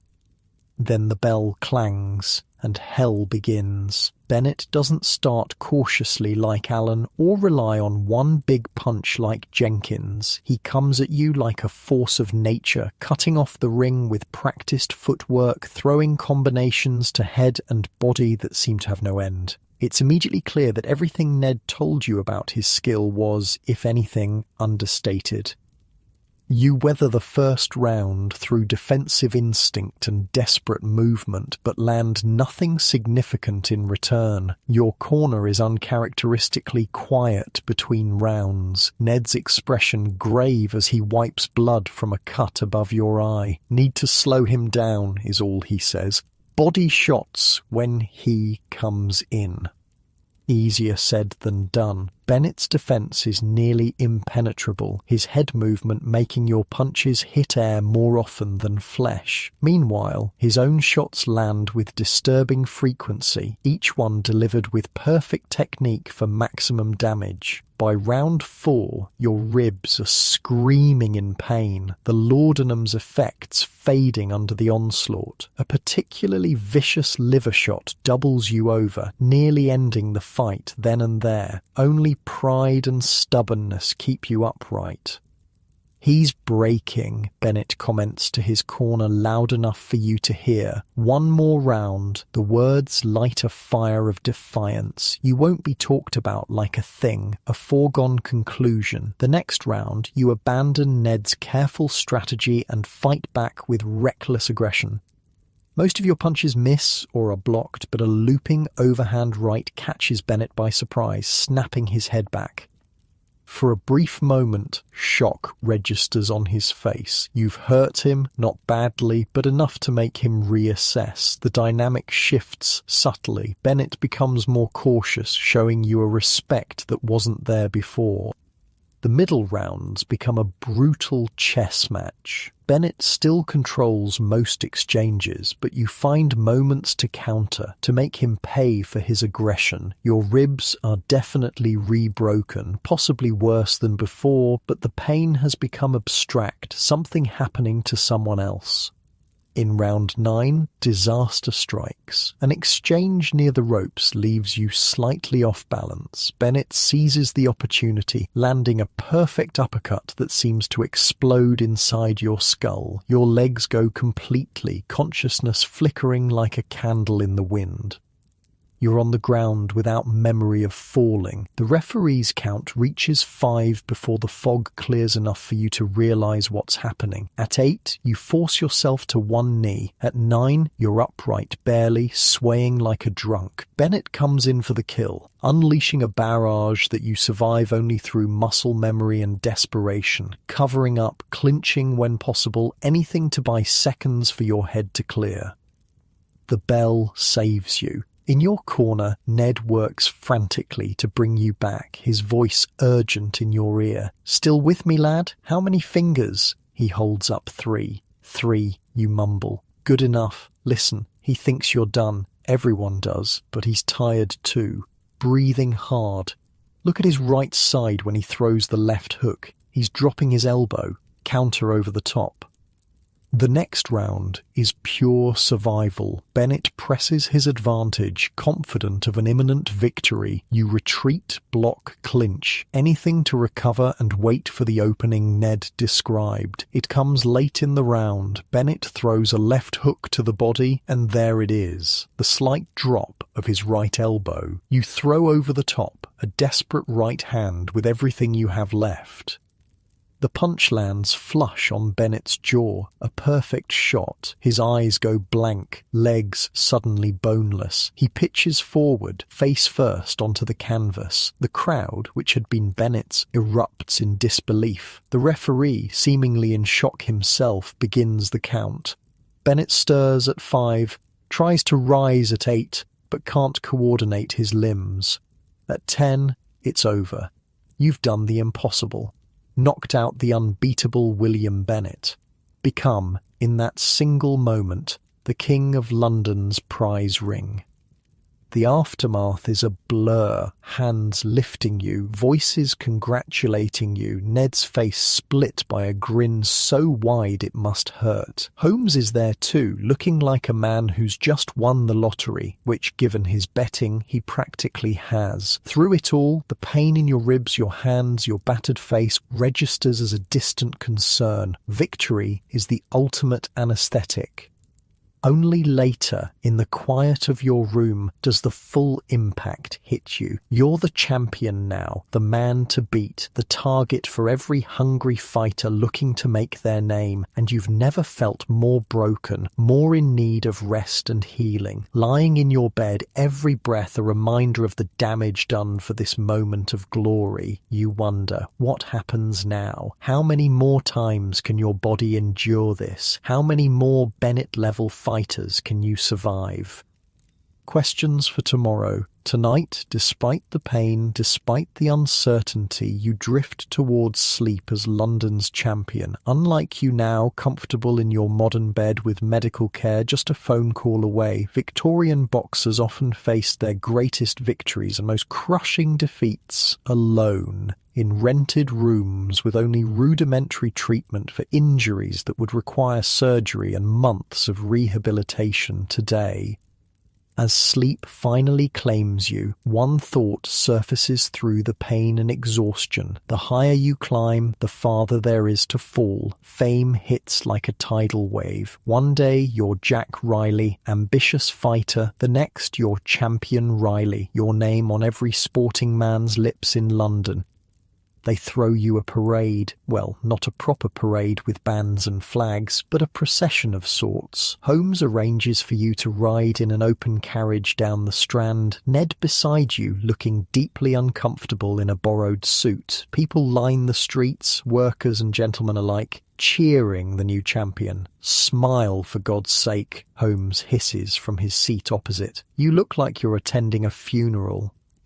You try, but your face feels like one massive bruise. Your broken ribs stab with every breath, and the weight of what you've accomplished, what's expected of you now, sits heavy on your shoulders. Later, at a celebration dinner hosted by Holmes for his wealthy associates, you're the guest of honour, but feel like an exotic animal on display. Men in fine suits drink to your health while evaluating you like livestock, discussing your physical attributes as if you can't hear them. "Remarkable specimen," one red-faced banker comments. "The shoulders particularly, built for fighting these working-class types." "The question is longevity," another responds, swirling brandy in a crystal glass. "Bennett was considered unbeatable, but time catches all fighters." How long before someone younger takes Riley's place? 3 good years, a third speculates. Maybe 4 if he's careful, though careful rarely describes these fighting men. You want to tell them you're right there, that you can hear every word, but you stay silent, nodding politely, playing your role. The gap between your new status and your actual power has never felt wider. This social dynamic was a brutal reality for Victorian prize fighters. Even the most successful remained in many ways performing animals for the wealthy, appreciated for their physical prowess but rarely respected as equals. The class divide remained unbridgeable, fame notwithstanding. "Could I have a word?" A quiet voice at your elbow breaks your bitter reflections. You turn to find a gentleman in his 40s, distinguished-looking with a neatly trimmed beard. "George Reynolds," he introduces himself. "I document fights, writing a history of the prize ring." "A reporter?" you ask warily. "You've learned to be cautious around the press." "A historian," he corrects gently. "I'm interested in preserving the stories of fighters like yourself, your background, your journey, the real experiences, not just the public spectacle." Something in his manner seems genuine, lacking the usual condescension. You arrange to meet him the following week at a quiet tavern, away from Holmes and his circle. That night, returning to your new lodgings, a proper apartment now with actual furniture, you examine your battered face in a mirror. The victory over Bennett came at a steep price. Your right eye remains half closed, the cheekbone beneath possibly fractured. Your nose, broken at least twice before, has taken on a permanently flattened appearance. Your ears have begun to thicken from repeated trauma. At 24, you're already wearing the mask of your profession. You'll never be mistaken for anything but a fighter. Sleep comes hard, despite exhaustion. Your ribs ache, your hands throb, and your thoughts race with unwelcome clarity. This is the pinnacle, the achievement of everything you've worked for. Why does it feel so hollow? The next weeks bring a parade of obligations, exhibition matches where you perform for paying crowds, appearances at sporting clubs where gentlemen pay to shake your hand, meetings with potential sponsors offering money to associate their products with the champion. Holmes manages it all, taking his substantial cut. The money is good, better than you ever imagined possible growing up in poverty, but the constant demand for your presence, your performance, begins to wear on you. The line between Jack Riley the man and Champion Riley the commodity blurs dangerously. Meanwhile, your body struggles to heal. The broken ribs need proper rest, as do your chronically injured hands. But complete rest isn't an option, not with contracts to fulfill and appearances to make. You train lightly, just enough to maintain your image as the fighting champion, while silently counting the cost to your long-term health. Your meeting with Reynolds, the historian, provides unexpected relief. In a quiet corner of an unremarkable pub, far from the sporting crowd, he asks questions no one else has bothered with about your childhood, your first fights, your thoughts on the future of boxing.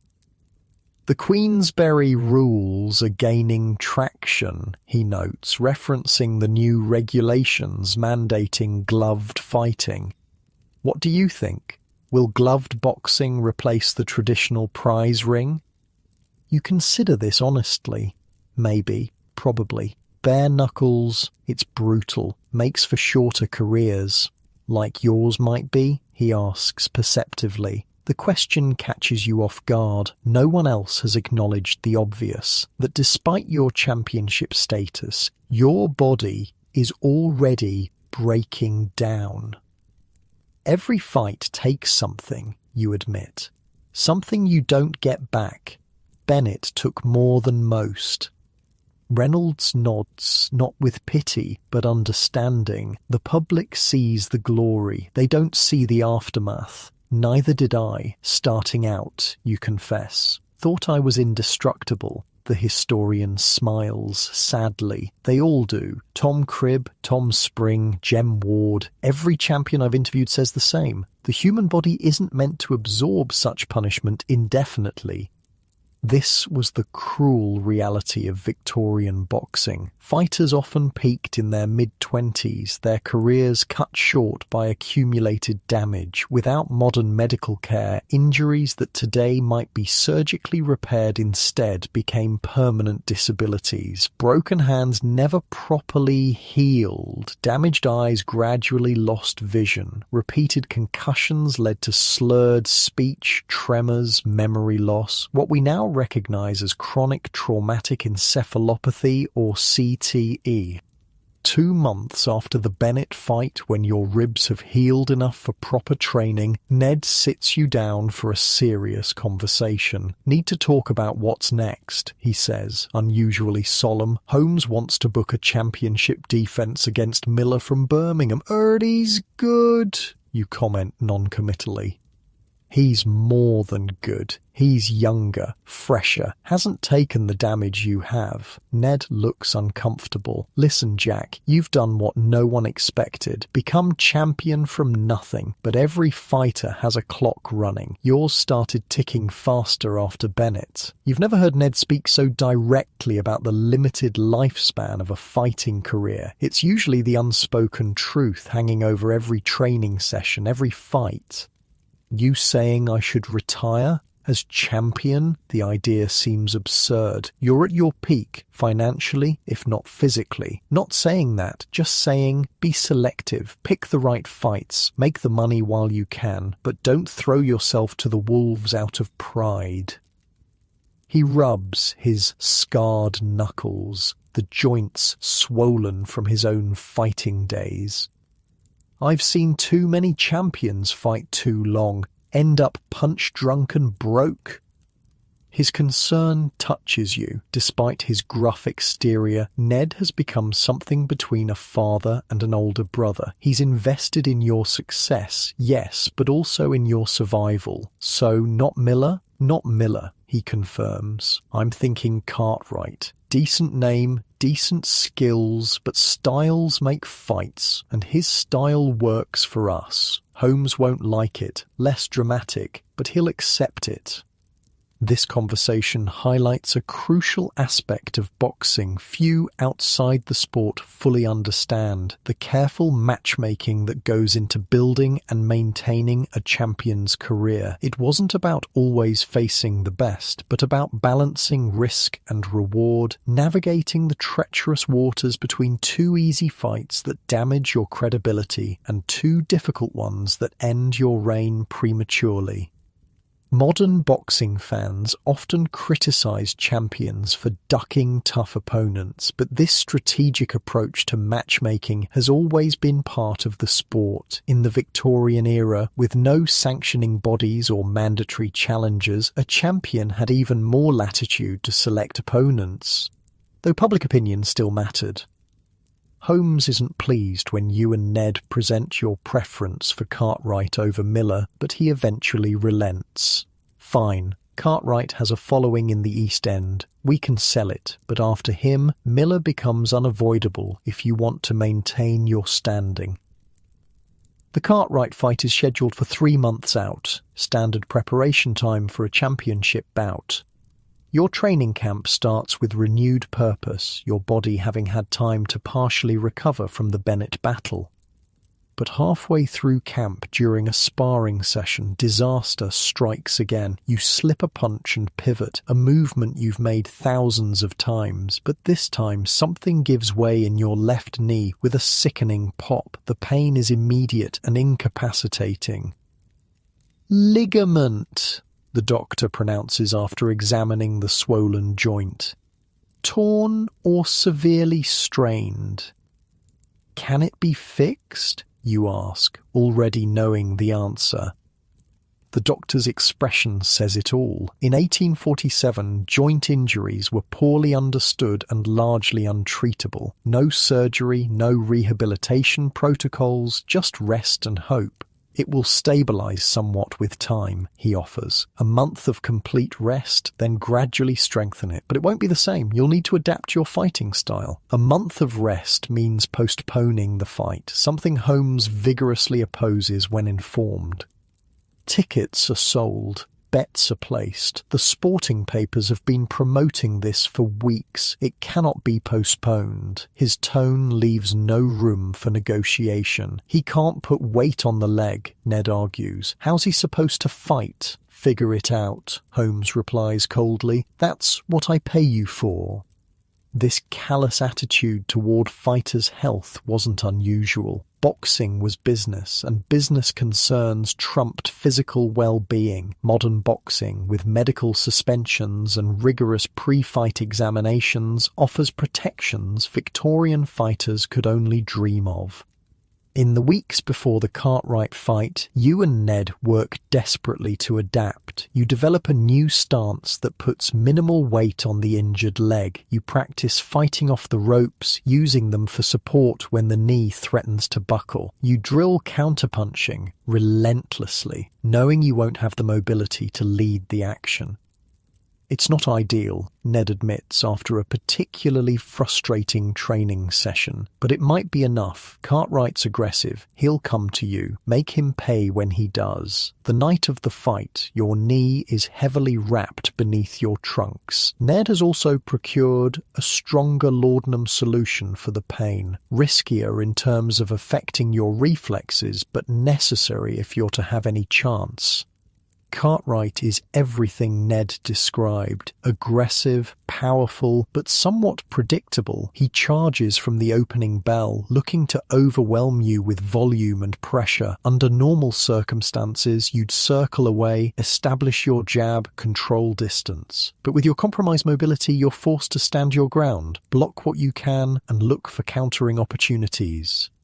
It makes for a brutal, crowd-pleasing fight. Cartwright lands plenty, driving you to the ropes repeatedly, but each time he overcommits, you make him pay with short, sharp counters. By round 10, his face is a mess, though you're not unmarked yourself. The decisive moment comes in round 14. Cartwright, frustrated by his inability to finish you despite your obvious injury, lunges in carelessly. You sidestep, agonizing pain shooting through your knee, and catch him with a perfect right cross as he enters. His momentum combined with your punch creates devastating impact.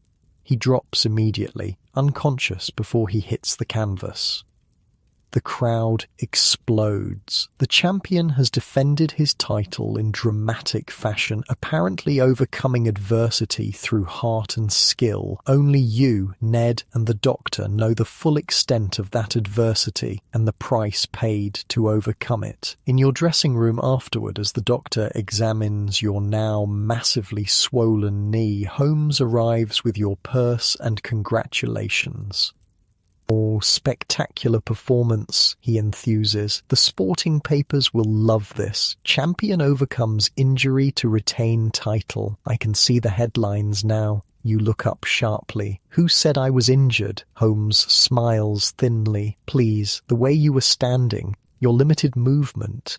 Any knowledgeable observer could tell, but it makes for a better story. The courageous champion fighting through pain.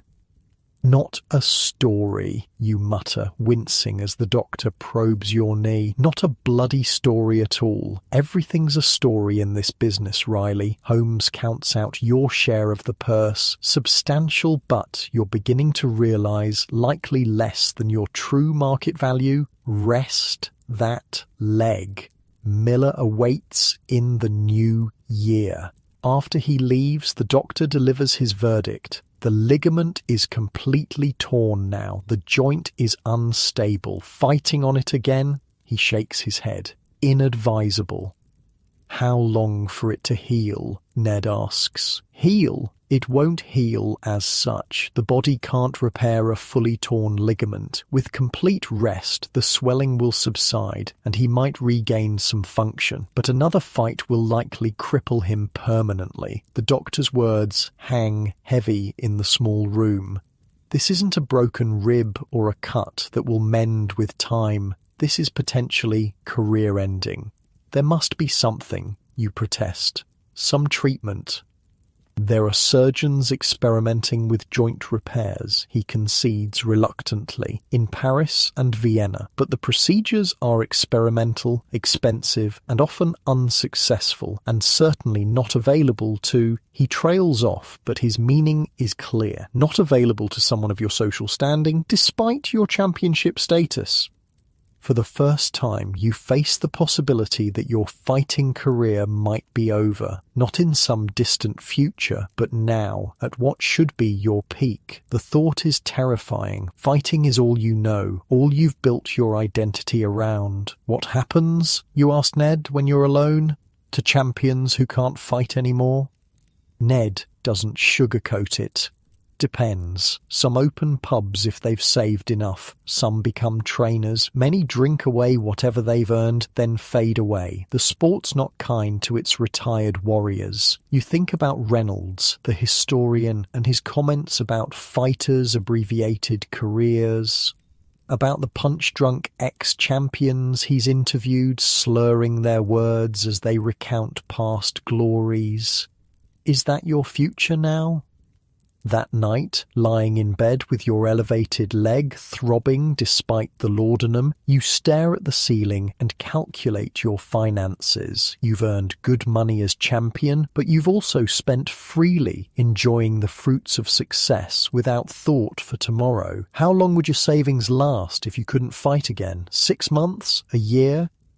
The fear that grips you isn't about fighting Miller or any other challenger. It's the primal fear of returning to poverty after having tasted prosperity, of losing not just your champion status, but your very livelihood. Unlike you now, cozy in your bed with career options and social safety nets, Victorian fighters had no retirement plans, no medical insurance, no disability benefits. When their bodies failed them, as all fighters' bodies eventually do, they faced a precarious future.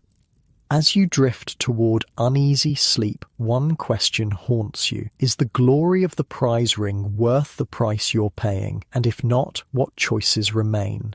The next 6 weeks pass in a blur of pain, frustration, and mounting pressure. Your knee remains swollen, unstable, the simplest movements causing sharp stabs of agony. Walking requires a cane. Stairs are nearly impossible. Fighting seems an absurd fantasy. Yet Holmes visits weekly, bringing newspapers announcing your upcoming bout with Miller, speaking of training schedules and promotional appearances, as if your broken body is a minor inconvenience rather than a career-threatening reality. The betting's already heavy, he announces during one visit, seemingly oblivious to the ice pack on your knee. Miller's backers are confident, makes for favourable odds on our side. Did you hear what the doctor said? You ask, not bothering to hide your frustration. The knee won't hold. Another fight could cripple me permanently.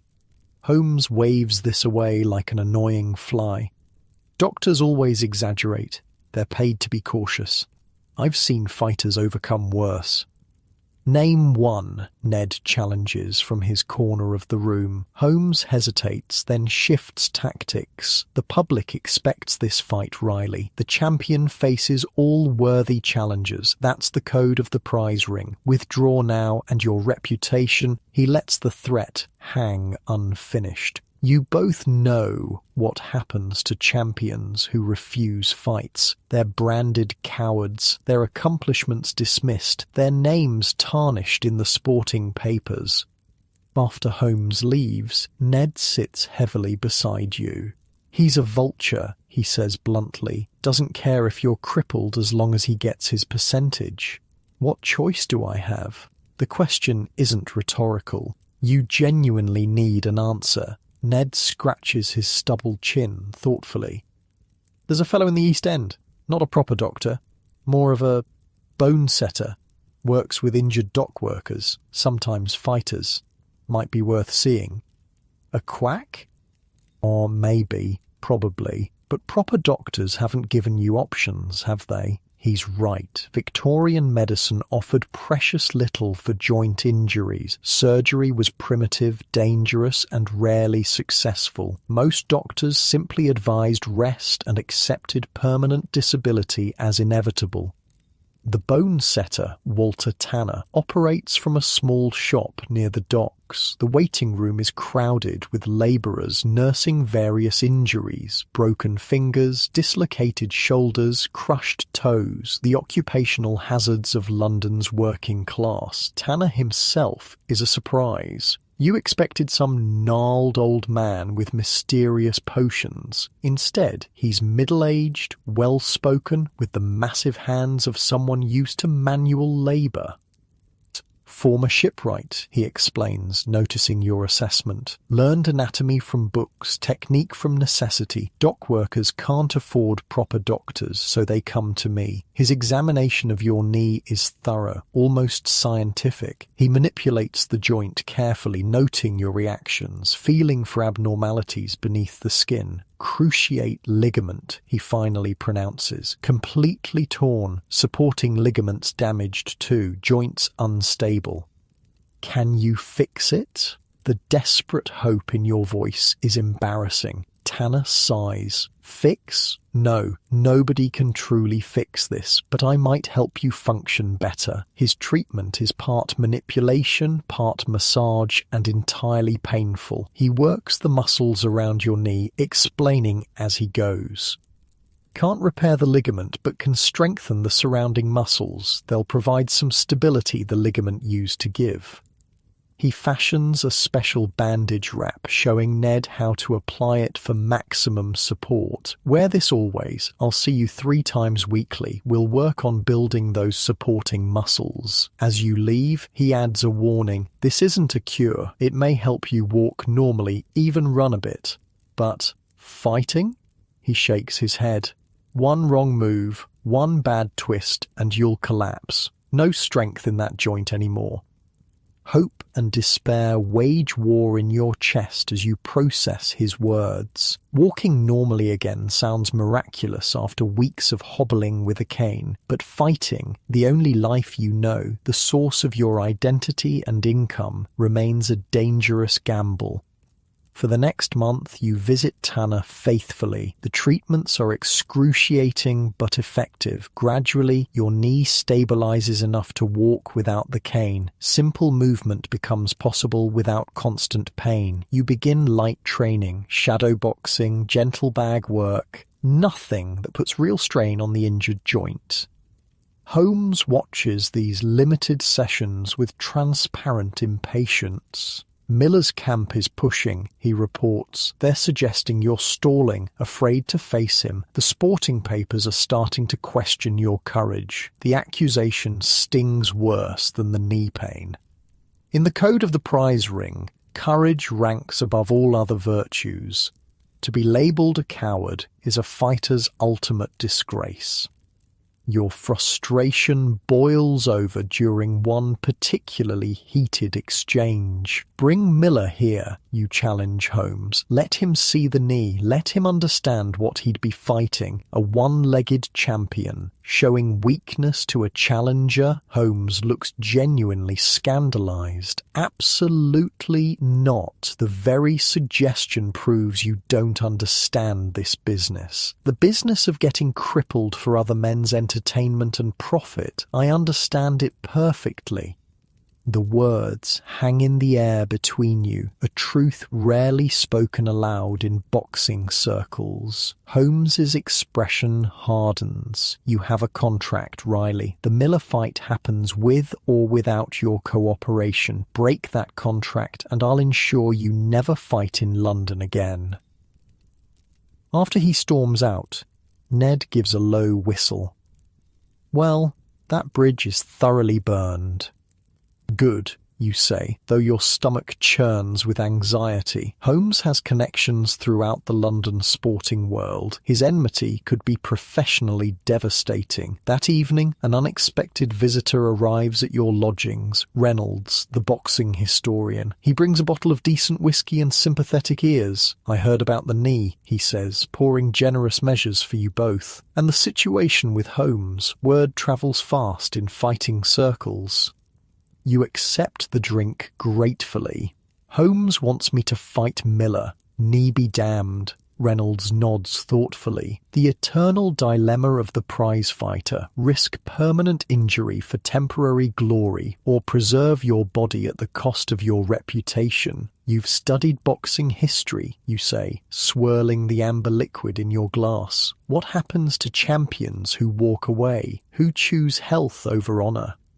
They're forgotten, Reynolds answers honestly. Or worse, remembered as cowards. The prize ring has never valued self-preservation. It's a young man's game with old man's consequences. He reaches into his satchel, producing a small leather-bound book. I've been documenting the aftermath of fighting careers. What becomes of champions when the roaring crowd fades?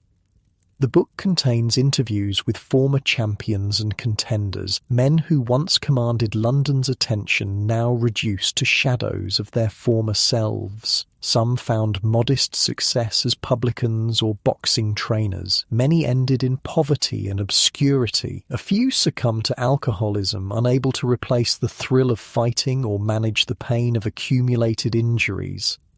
Most disturbing are Reynolds' descriptions of neurological damage. Punch-drunk, fighters called it. Men in their 30s with trembling hands and slurred speech, their memories fragmenting, personalities changing, tempers flaring unpredictably.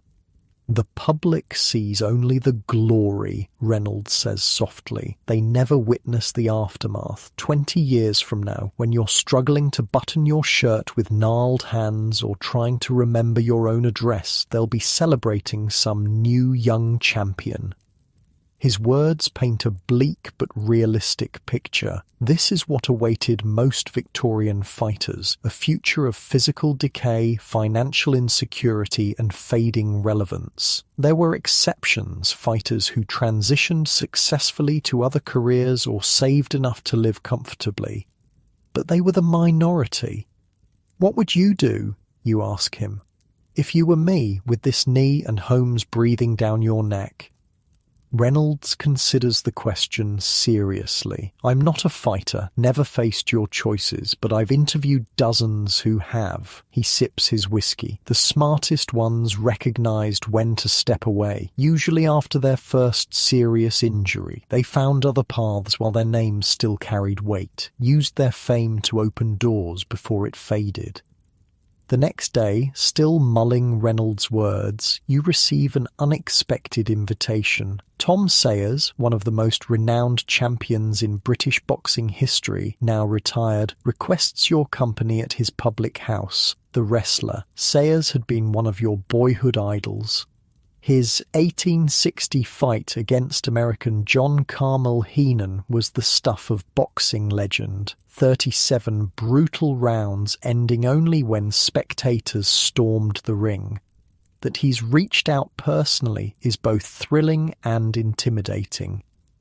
The Wrestler is a respectable establishment in a decent neighbourhood, evidence of Sayers' successful transition from fighter to businessman. The man himself greets you warmly, his handshake firm despite visibly swollen knuckles. At 39, he's aged prematurely, his face mapped with scar tissue, but he carries himself with the quiet dignity of a man at peace with his choices. "Heard about your situation," he says, after ordering ales for you both. "Knee injuries are the devil. Had one myself near the end." "How did you know when to stop?" you ask, the question that's been haunting you for weeks. Sayers smiles ruefully. "My body told me, loudly. After Heenan, I was never the same. Could have fought on, probably won a few more, but to what end? More damage, more pain? I'd proven everything I needed to prove." He gestures around the pub. "This place was my exit strategy. Started planning it 2 years before I actually retired. Used my name while it still meant something. Holmes would destroy my reputation if I withdrew from Miller, you confess." Sayers nods understanding. "Men like Holmes see fighters as racehorses, valuable only while winning, disposable after. You need to see yourself differently." He studies you thoughtfully. "You're educated, articulate, unusual for a fighter. Ever considered writing about the sport? The papers always need knowledgeable boxing correspondents." The suggestion catches you by surprise. You can read and write passably, better than many in your social class, but you've never considered turning these skills into livelihood.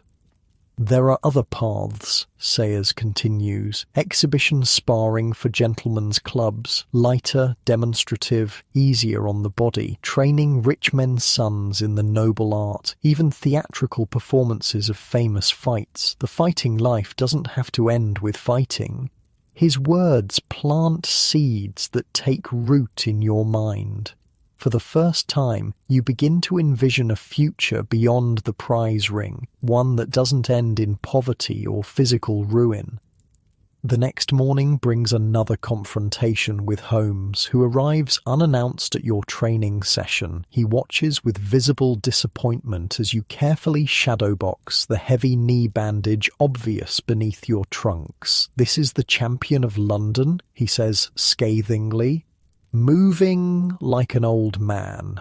Miller will destroy you in this condition."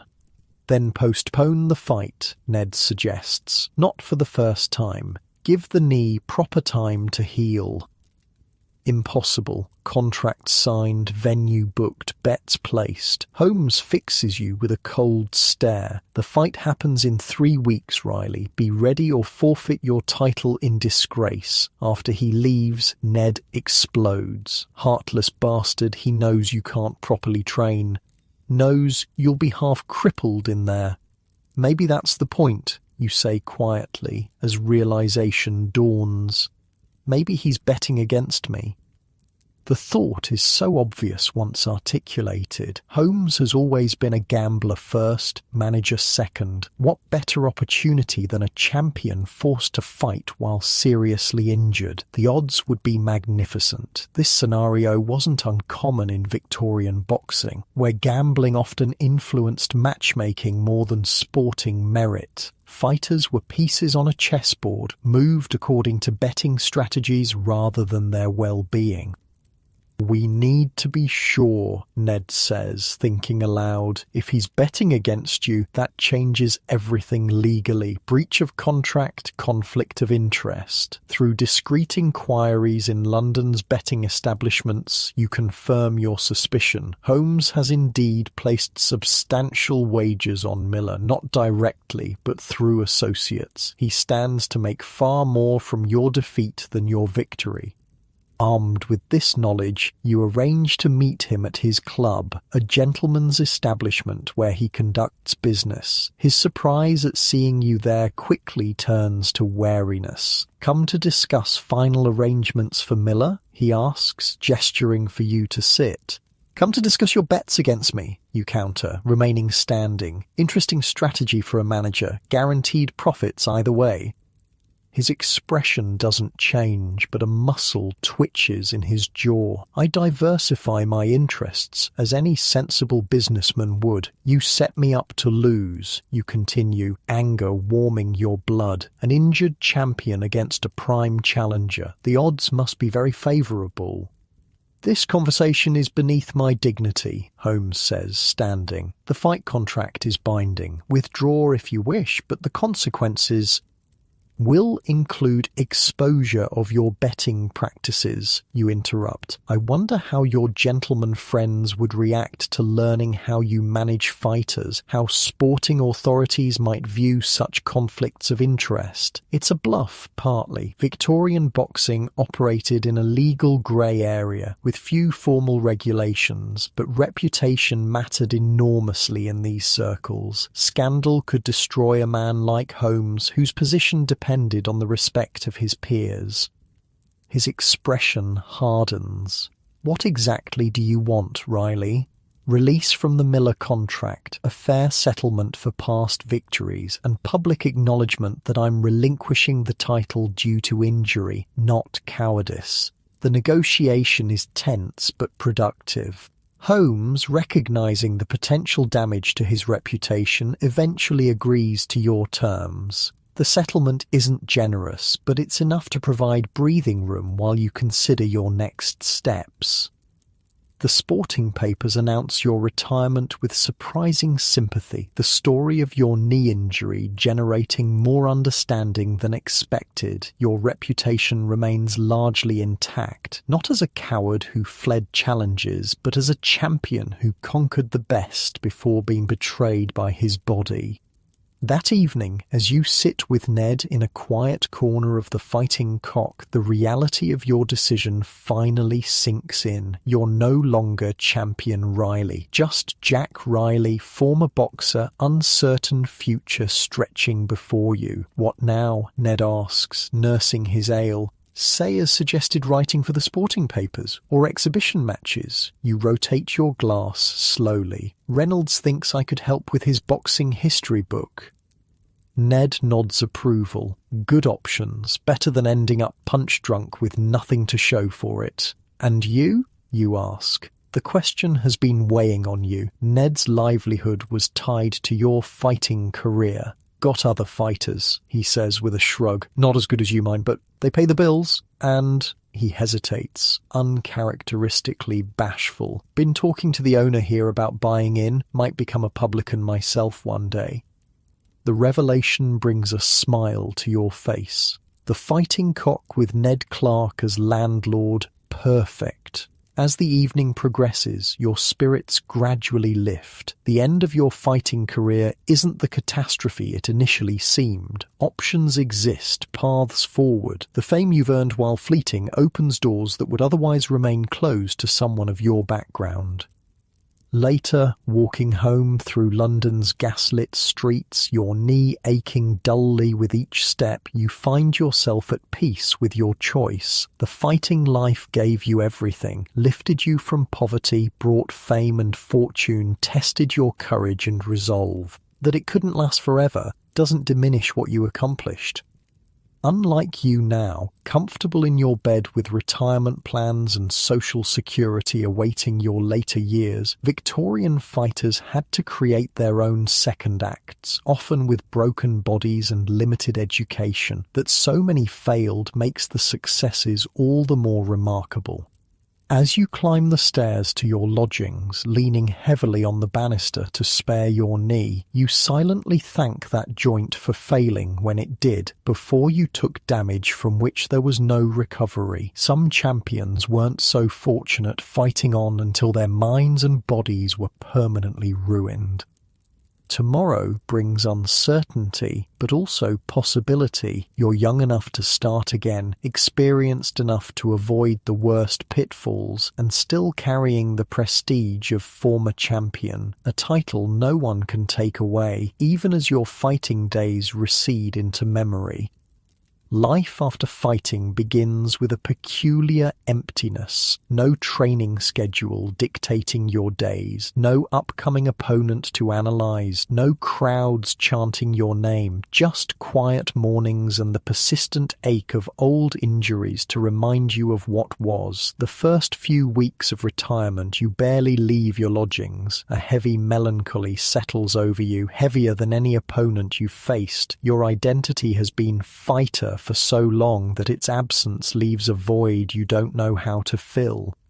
"This ain't healthy," Ned declares, showing up unannounced one drizzly afternoon. "Sitting here like a widow. Need to get you out." He practically drags you to the Fighting Cock, where several familiar faces from the boxing world greet you with genuine warmth. Former opponents, sparring partners, even Jenkins from Bristol, now retired himself after too many losses.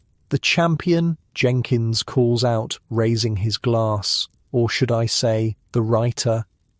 News travels fast. You've accepted Reynolds' offer to contribute to his boxing history book, providing first-hand accounts of fights and training methods. It's not steady employment, but it's something, a toe in the door of a different world. "Not a champion anymore," you remind him, uncomfortable with the title.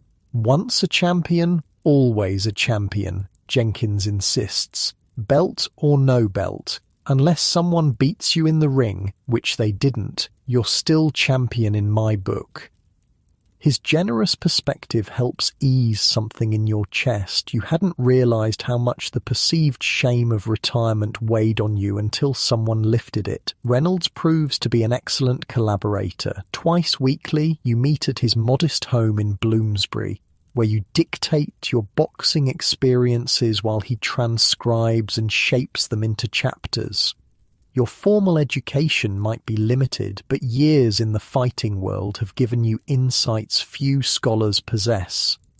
"The stance is everything," you explain during one session. "Modern fighters don't understand. Bare knuckles, you need to protect your hands as much as your face. Break your hand in round 3, you're fighting one-handed for 40 more rounds." "Show me," Reynolds requests, and you demonstrate the traditional bare-knuckle stance, left arm extended, right tucked close to the body, weight balanced to allow quick movement or wrestling.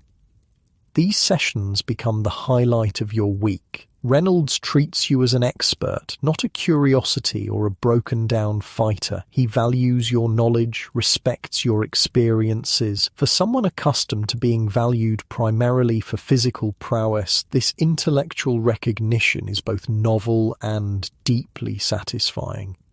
The financial aspect of post-fighting life proves more challenging. Your settlement from homes provided a cushion, but not an indefinite one. The payments from Reynolds help, but aren't substantial. Exhibition matches offer better money, but you're reluctant to risk your damaged knee.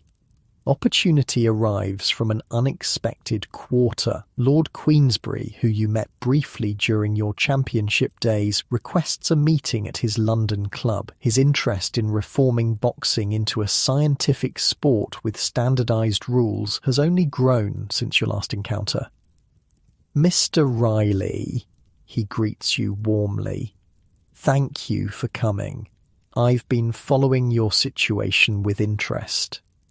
The club is luxurious beyond anything you've experienced. Thick carpets, polished wood, deferential servants, you feel conspicuously out of place despite your carefully chosen attire. I'm establishing a boxing academy, Queensberry explains, where gentlemen can learn the noble art in a controlled scientific manner. With gloves, naturally, and proper instruction, I need someone who understands both the traditional methods and the necessity for evolution.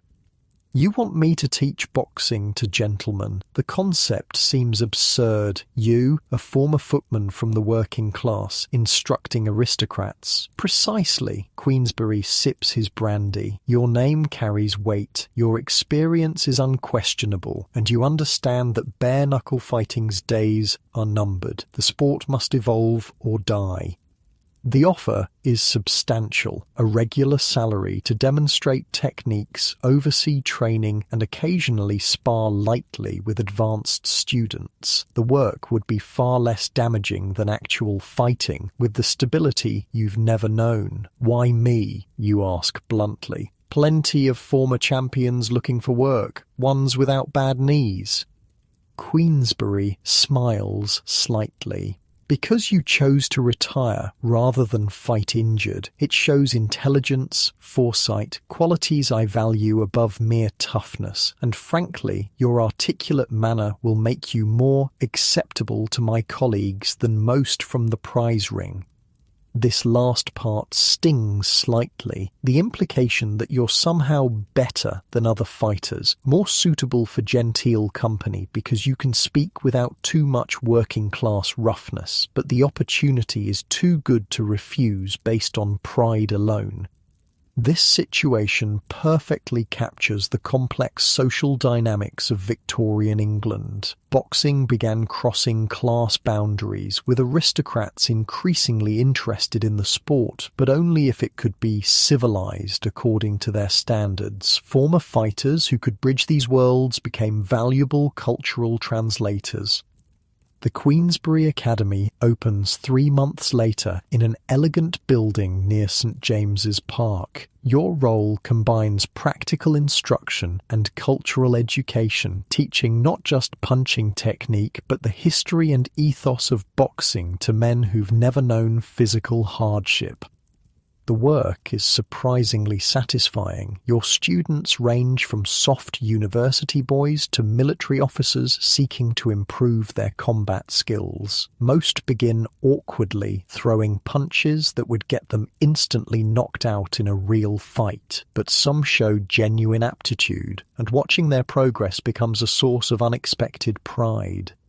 No, Lord Harrington, you correct one young nobleman whose defensive posture leaves his midsection completely exposed. In a real fight, you'd be spitting blood by now, elbow tighter to the body, like this. You demonstrate, and he adjusts, nodding seriously. Like when you fought Bennett. I read about that counter you landed in round 19. The mention catches you off guard.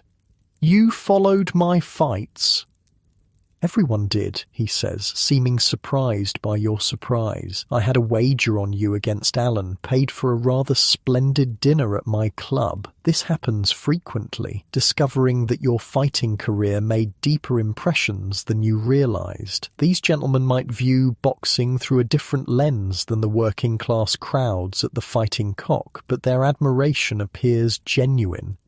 Physically, retirement brings mixed changes. Without the constant punishment of training and fighting, some injuries begin to properly heal for the first time. The perpetual split knuckles close up, the bruising around your eyes fades, you sleep better, wake with less pain. But other damage proves permanent. Your knee never fully recovers, leaving you with a slight limp that worsens in cold weather. Your once straight nose remains permanently flattened. Your left ear, repeatedly damaged by punches, stays thickened and slightly cauliflowered. These marks of your former profession will accompany you for life. Most concerning are the occasional headaches, momentary confusions, and unpredictable mood shifts, subtle signs of the brain trauma that was an inevitable consequence of your career. Nothing severe enough to impair daily function, but reminders that your body paid prices not immediately visible. All fighters get 'em, Ned reassures you when you mention these symptoms during one of your regular meetings at the Fighting Cock. Memory goes a bit fuzzy, temper flares up for no reason, part of the game. Will it get worse? The question has been haunting you since retirement. Ned's hesitation before answering tells you everything. Sometimes, depends on how many hard hits you took, how many times you fought concussed.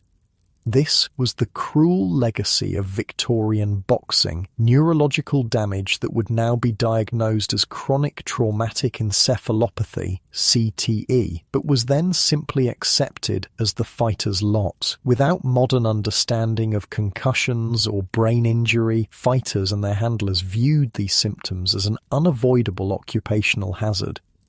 Your role at the academy gradually expands beyond teaching. Queensberry, noting your articulate manner and practical knowledge, invites you to contribute to the development of his new boxing rules. These Queensberry Rules will mandate gloves, timed rounds, and prohibit wrestling, transforming prize fighting into something closer to modern boxing.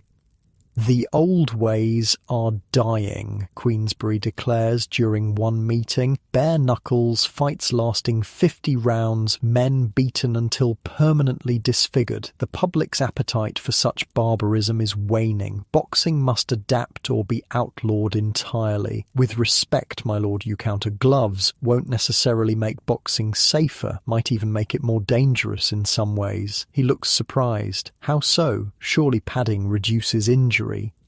To the face, yes, and especially to the hands. But with protected hands, men will throw more head punches. In bare knuckles, you aim for the body because you'll break your hands on the skull. With gloves, it'll be headshots all day. This observation proves prophetic, as gloved boxing gradually replaces bare-knuckle fighting in the coming decades. Brain injuries actually increase, though hand injuries and facial lacerations decrease. The padded glove enables fighters to target the head repeatedly without breaking their hands, creating different but equally serious medical consequences. This insight is one of many you contribute to Queensberry's project. Your perspective as someone who's actually fought, felt punches land, made split-second tactical decisions in the ring, provides practical balance to his theoretical approach. Your association with Queensberry opens other doors. You're invited to write a regular column for the Sporting Times, commenting on current fights and sharing stories from your career. The column proves unexpectedly popular, your straightforward prose and insider knowledge attracting readers beyond the usual boxing enthusiasts. One evening, after a particularly successful demonstration at the Academy, Queensberry introduces you to William Gladstone, the former Prime Minister himself. The elderly statesman admits to following your fighting career with interest. Quite remarkable, Gladstone comments, your transition from the prize ring to more cerebral pursuits, a testament to the possibilities for self-improvement in our modern age. His comment, though well-intentioned, underscores the class prejudice that still shapes your world, the assumption that physical prowess and intelligence are somehow mutually exclusive, that a fighter becoming a writer represents an extraordinary transformation, rather than the expression of abilities that always existed. Rather than take offence, you simply nod. Fighting taught me more than most realise, sir. Strategy, patience, reading opponents, not so different from politics, I'd imagine. Gladstone laughs, genuinely amused. Touché, Mr. Riley, though in Parliament we generally refrain from actual punches, however tempting.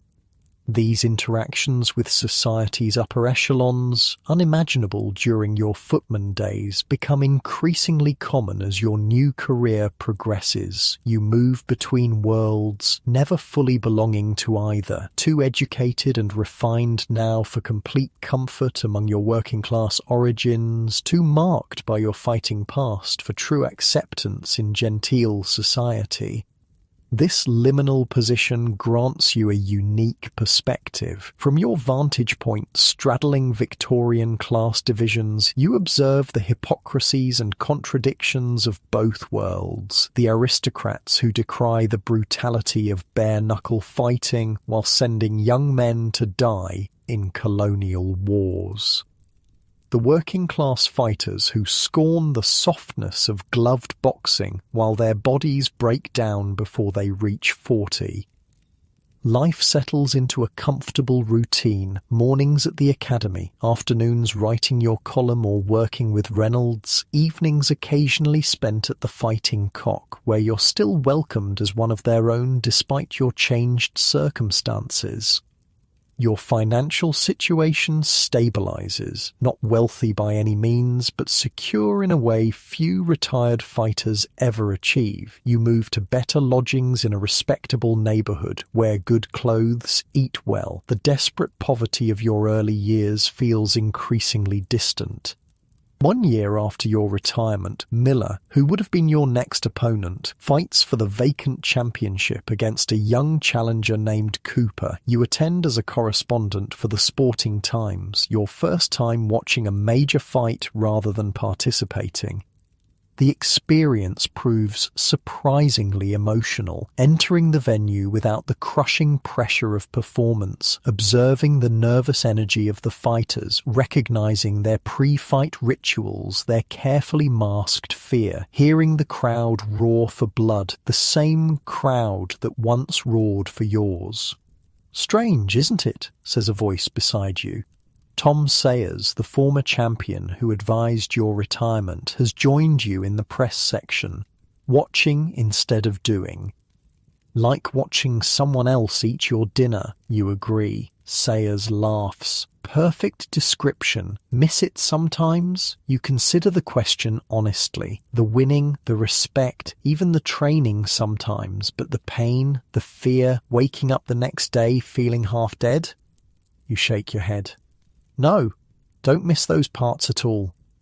The fight itself is brutal but technical. Miller proves the better man, wearing Cooper down over 37 punishing rounds before the younger man can't continue. Watching clinically, you note that your chances against Miller would have been poor, especially with your injured knee. The decision to retire was the right one. After filing your column, a detailed analysis that both praises Miller's technique and notes vulnerabilities future opponents might exploit, you find yourself lingering in the empty venue. The crowds have departed, the fighters gone to celebrate or lick their wounds. Only workers remain, cleaning blood and spit from the boards, dismantling the ring. There's a strange peace in this moment, a closing of a circle. You began as a desperate young man seeking any path out of poverty. You climbed to heights few achieve, experienced glory and suffering in equal measure, and now you've found a new path, one that honours your fighting past while preserving your future. Walking home through London's gaslit streets, your knee aching dully with the coming rain, you reflect on the journey. The prize ring gave and took in equal measure, gave opportunity, fame, financial stability, took health, years of your life, countless drops of blood. Was it worth it? The question has no simple answer. Without boxing, you'd likely still be a footman, or worse, unemployed, hungry, anonymous. The fighting life, for all its brutality, offered escape from the equally brutal trap of Victorian poverty. Unlike you now, warm and comfortable in your modern bed with options your ancestors couldn't imagine, Victorian working-class men had precious few paths to advancement. The prize ring, with all its dangers, represented a rare meritocracy where skill and courage could trump birth and privilege. As you reach your lodgings, fumbling with the key in the dark, you realise that the question of worth may be the wrong one entirely. Your fighting career wasn't a simple transaction to be judged by its final balance. It was lived experience, painful, glorious, terrible, exhilarating, that shaped you into the man you've become, and perhaps that's enough. 10 years pass like a series of rounds, each with its triumphs and setbacks, its moments of clarity and confusion. London transforms around you, new buildings rising, railways expanding, Queen Victoria's empire reaching its zenith, and you transform too in quieter ways. Your name remains known in sporting circles, though increasingly as a writer and historian rather than a fighter. Your column in the Sporting Times has run without interruption, chronicling boxing's evolution from bare-knuckle combat to the gloved, regulated sport gaining popularity under the Queensberry Rules.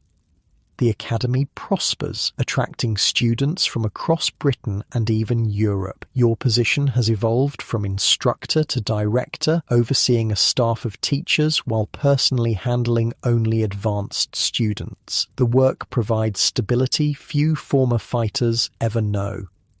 Reynolds' book, The Noble Art, A History of Prize Fighting, with your extensive contributions, sells remarkably well and establishes both of you as authorities on boxing's past. This leads to lecture invitations, consulting roles for theatrical productions about famous fights, even occasional meetings with politicians interested in the sport's regulation.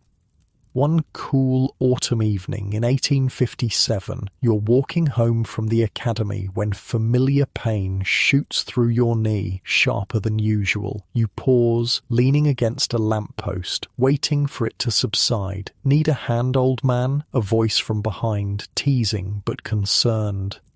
You turn to find Miller, your once would-be opponent, now retired himself after 5 successful title defences. Your relationship has evolved from potential rivals to something resembling friendship. The what-if of your cancelled fight long faded into irrelevance. "Old injury acting up," you explain unnecessarily. Miller knows all about old injuries. His right hand, repeatedly broken during his championship reign, is permanently disfigured, the knuckles fused at unnatural angles. "Weather's turning," he observes. "Always worse in the damp." You nod, resuming your walk together. "How's the pub business?" Miller purchased the Champion's Rest 2 years ago, following the well-worn path of successful fighters transitioning to publicans. "Profitable enough, better than taking punches for a living." This casual encounter exemplifies how the boxing fraternity functions in Victorian London. Despite fierce competition in the ring, fighters often develop bonds based on shared experiences no outsider can truly understand. The physical toll, the public scrutiny, the brief glory and long aftermath. These create a brotherhood that transcends rivalries. "Heading there now, actually," Miller continues. "Few of the old crowd gathering. Care to join?" You hesitate only briefly before accepting. Though you've built a respectable life in more genteel circles, there's a comfort in the company of fighters that can't be replicated elsewhere. People who understand the cost of your achievements without needing explanations. The Champion's Rest buzzes with activity when you arrive, a mix of current fighters, retired veterans, trainers and enthusiasts. You recognise most faces, though some of the younger fighters know you only by reputation. You're part of their history now, a link to the bare-knuckle era rapidly fading into memory. All Riley Ned Clark, your former trainer, waves you over to a corner table. Now in his 60s, age has bent but not broken him. He walks with a cane, his fight-damaged hands noticeably trembling, but his mind remains sharp as ever. How's the fighting cock treating you, you ask? Settling into a chair. Ned finally purchased part ownership in your old haunt 3 years ago, fulfilling his long-held ambition. Can't complain. Good business when there's a big fight on. He lowers his voice conspiratorially. Still host bare-knuckle matches in the back room sometimes, for the purists. This doesn't surprise you. Despite the Queensberry Rules official adoption, underground bare-knuckle fights continue throughout London, a shadow sport existing alongside its more respectable offspring. Some fighters and fans simply refuse to accept the new, softer version of boxing. The gathering turns into an impromptu reunion of your era's champions and contenders. Jenkins from Bristol, now significantly heavier, but still instantly recognisable by his twice-broken nose. Thompson from Liverpool, who once challenged for your title, but now runs a successful boxing gymnasium. Even old Bennett, your greatest opponent, makes an appearance, leaner than in his fighting days, walking with a pronounced limp from hip damage sustained in his later bouts. The last of the bare-knuckle champions, Miller declares, raising a toast to the assembled fighters. Proper fighting, that was. None of this dancing around with pillows on your hands. The sentiment draws appreciative laughter, but you notice something beneath the nostalgia. Many of these men, like you, bear permanent marks of their fighting days. Slurred speech from too many head blows, trembling hands, difficulty remembering names or recent events, bodies aged far beyond their years. As the evening progresses, conversation turns to boxing's future. The Queensberry Rules have been officially adopted by most sporting organisations, bare-knuckle fighting increasingly pushed to the margins. Matches now have strict limits, 15 3-minute rounds at most, a far cry from the epic battles of your era that could stretch beyond 60 rounds. Too soft now, Bennett complains. In our day, you had to have heart, had to push through pain. Now, referee stops it if someone gets a bloody nose. Maybe that's not entirely bad, you suggest carefully. How many of us can walk properly anymore? How many can use our hands without pain?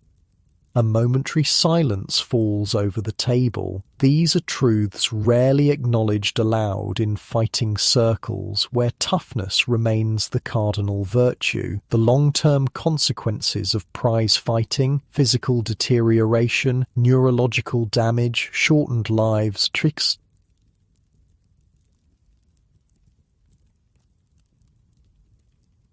Worth it though, Jenkins says finally. For what we experienced, for what we accomplished, would any of you truly choose differently? The question hangs in the smoky air. Would you? If somehow transported back to that moment when Tom Cribb discovered you fighting in a country pub, knowing everything that would follow, the glory and the pain, the triumphs and sacrifices, would you choose another path?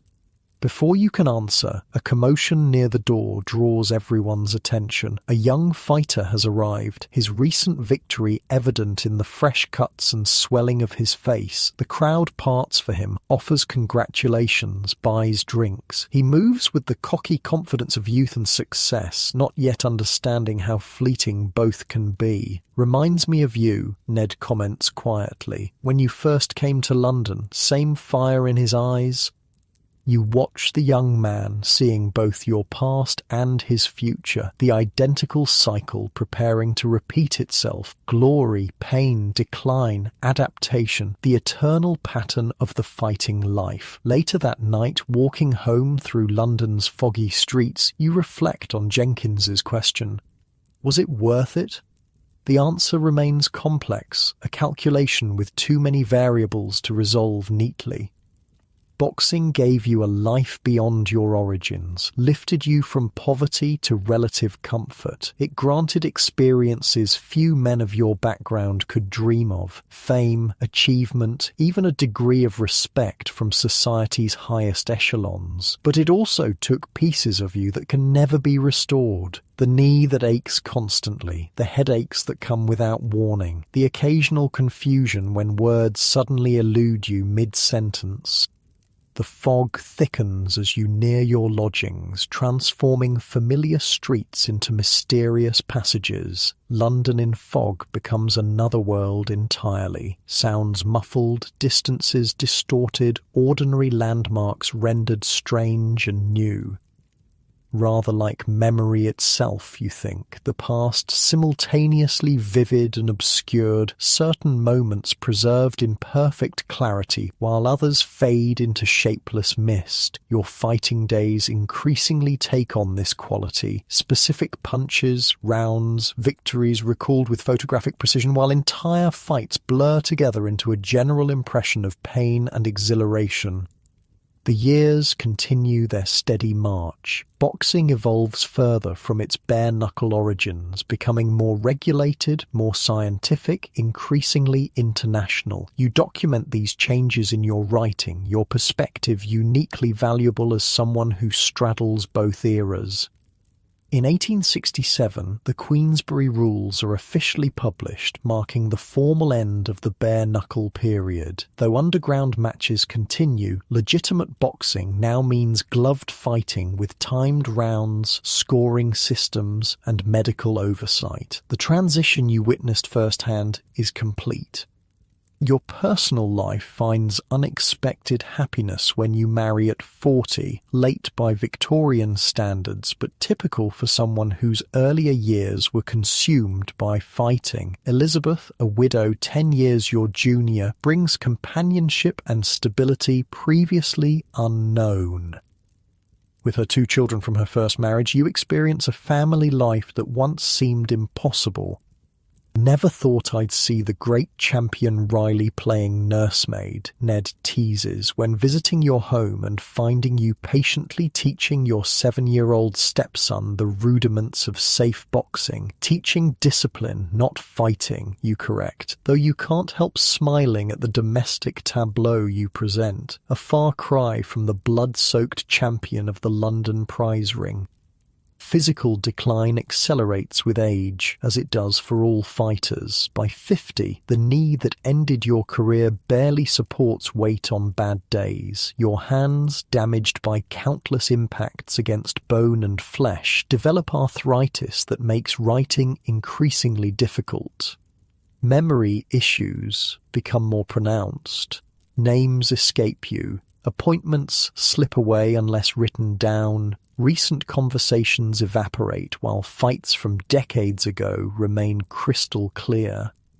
You're not alone in this decline. One by one, your contemporaries from the fighting world succumb to similar fates, often accelerated by alcohol or financial hardship. Some die shockingly young. Bennett at 43 from what doctors call apoplexy, but you recognize as the cumulative effect of too many head blows. Jenkins, cheerful until the end, from lung disease at 47. Others linger in diminished states, shadows of their former selves. Tom Sayers, whose advice helped you transition successfully from fighting, passes in 1865 at just 39. His funeral procession draws thousands, a testament to what he represented in British culture. You attend as both journalist and mourner, writing a tribute that captures not just his fighting prowess, but his intelligence in knowing when to step away. Sayers understood what many fighters never grasp. You write that champions are remembered for how they exit the ring as much as for what they accomplish within it. His greatest victory was choosing life beyond fighting while still able to enjoy it.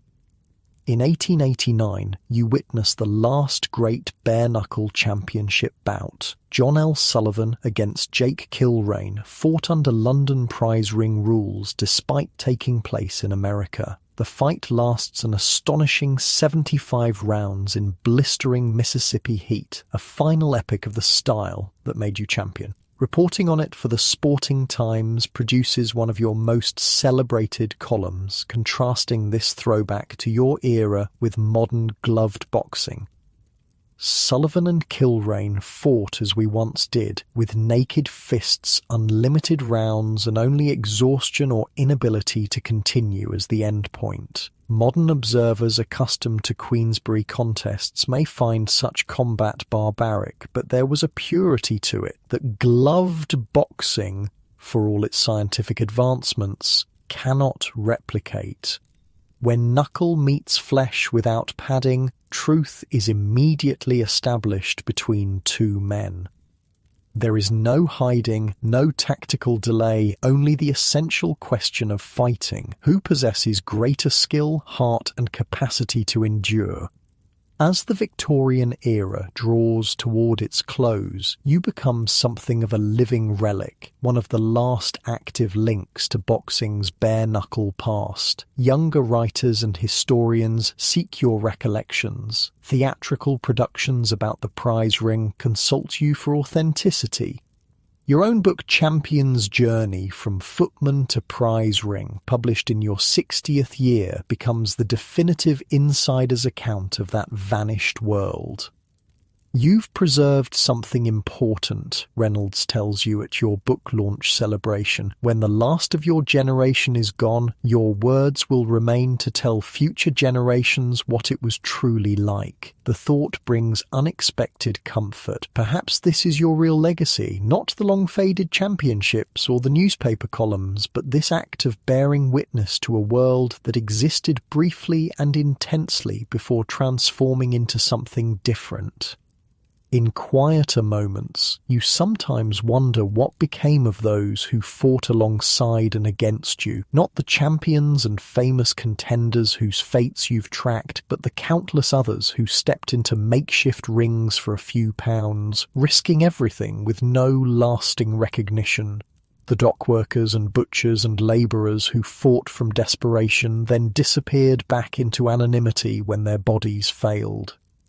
For every fighter who achieved what you did, championship, financial security, successful transition to a second career, dozens ended broken, impoverished, forgotten. This is boxing's eternal math, its brutal calculus unchanged from your day to the present. For each success story, many failures. For each clever escape, many trapped by circumstance or injury. On your 70th birthday, an age few professional fighters of your era reached, your family organises a celebration that brings together the remaining threads of your varied life. Former students from the academy, now middle-aged men with their own accomplishments. Colleagues from your writing career, the dwindling number of fighters from your competitive days. Even Lord Queensberry himself, elderly but still passionate about the sport's continued evolution. To Jack Riley, Ned offers the first toast, his voice frailer but spirit undimmed. Footman, fighter, champion, writer, teacher, but most importantly, survivor. The word resonates deeply. Survivor. Of all the titles you've held, perhaps this is the most meaningful. You survived not just individual fights, but the fighting life itself navigated its treacherous currents to reach this peaceful shore.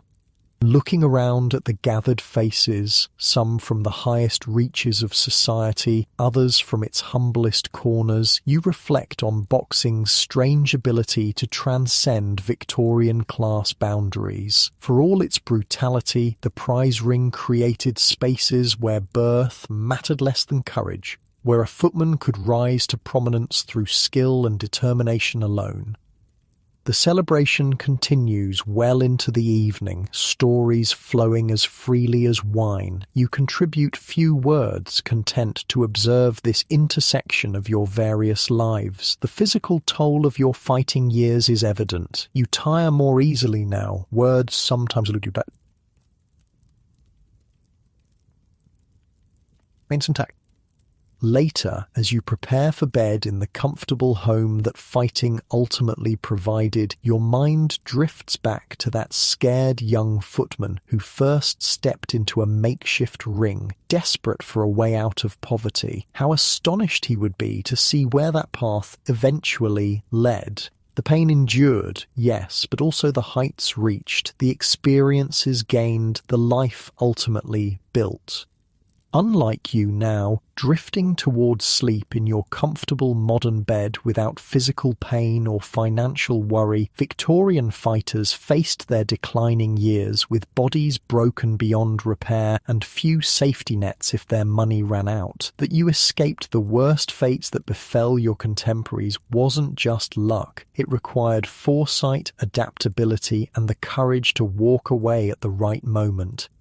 As sleep approaches, your thoughts grow philosophical. Perhaps boxing's greatest lesson wasn't about fighting at all, but about recognizing when not to fight, when to step back, reassess, find another path forward. The true champions, in the ring and in life, weren't simply those who could endure the most punishment, but those who understood when endurance alone wasn't enough.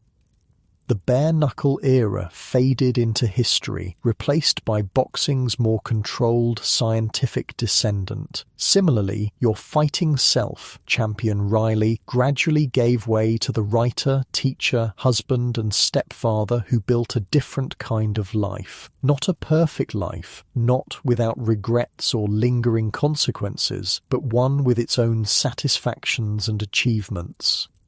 As you drift towards sleep, the faces of old opponents and comrades float through your mind. Bennett, Jenkins, Allen, Miller, Ned, Sayers, some long gone, others hanging on like you, all connected by experiences few outside your fraternity could comprehend. The brotherhood of blood and canvas of glory and pain shared in equal measure. Was it worth it? Jenkins had asked that night years ago. Perhaps there is no absolute answer, only the life actually lived with its specific joys and sorrows, triumphs and costs. The path not taken remains forever unknown, its alternative outcomes impossible to calculate.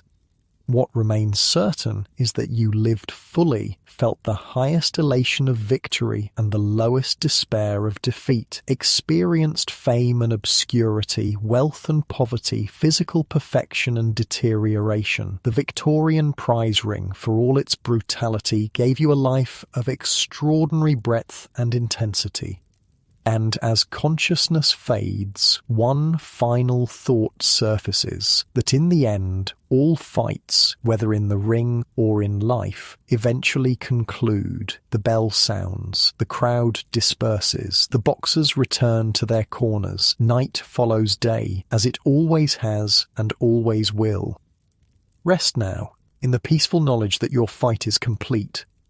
And as you, dear listener, drift toward your own peaceful sleep, perhaps consider those Victorian fighters who risked everything for a chance at something better, their world of bare knuckles and London.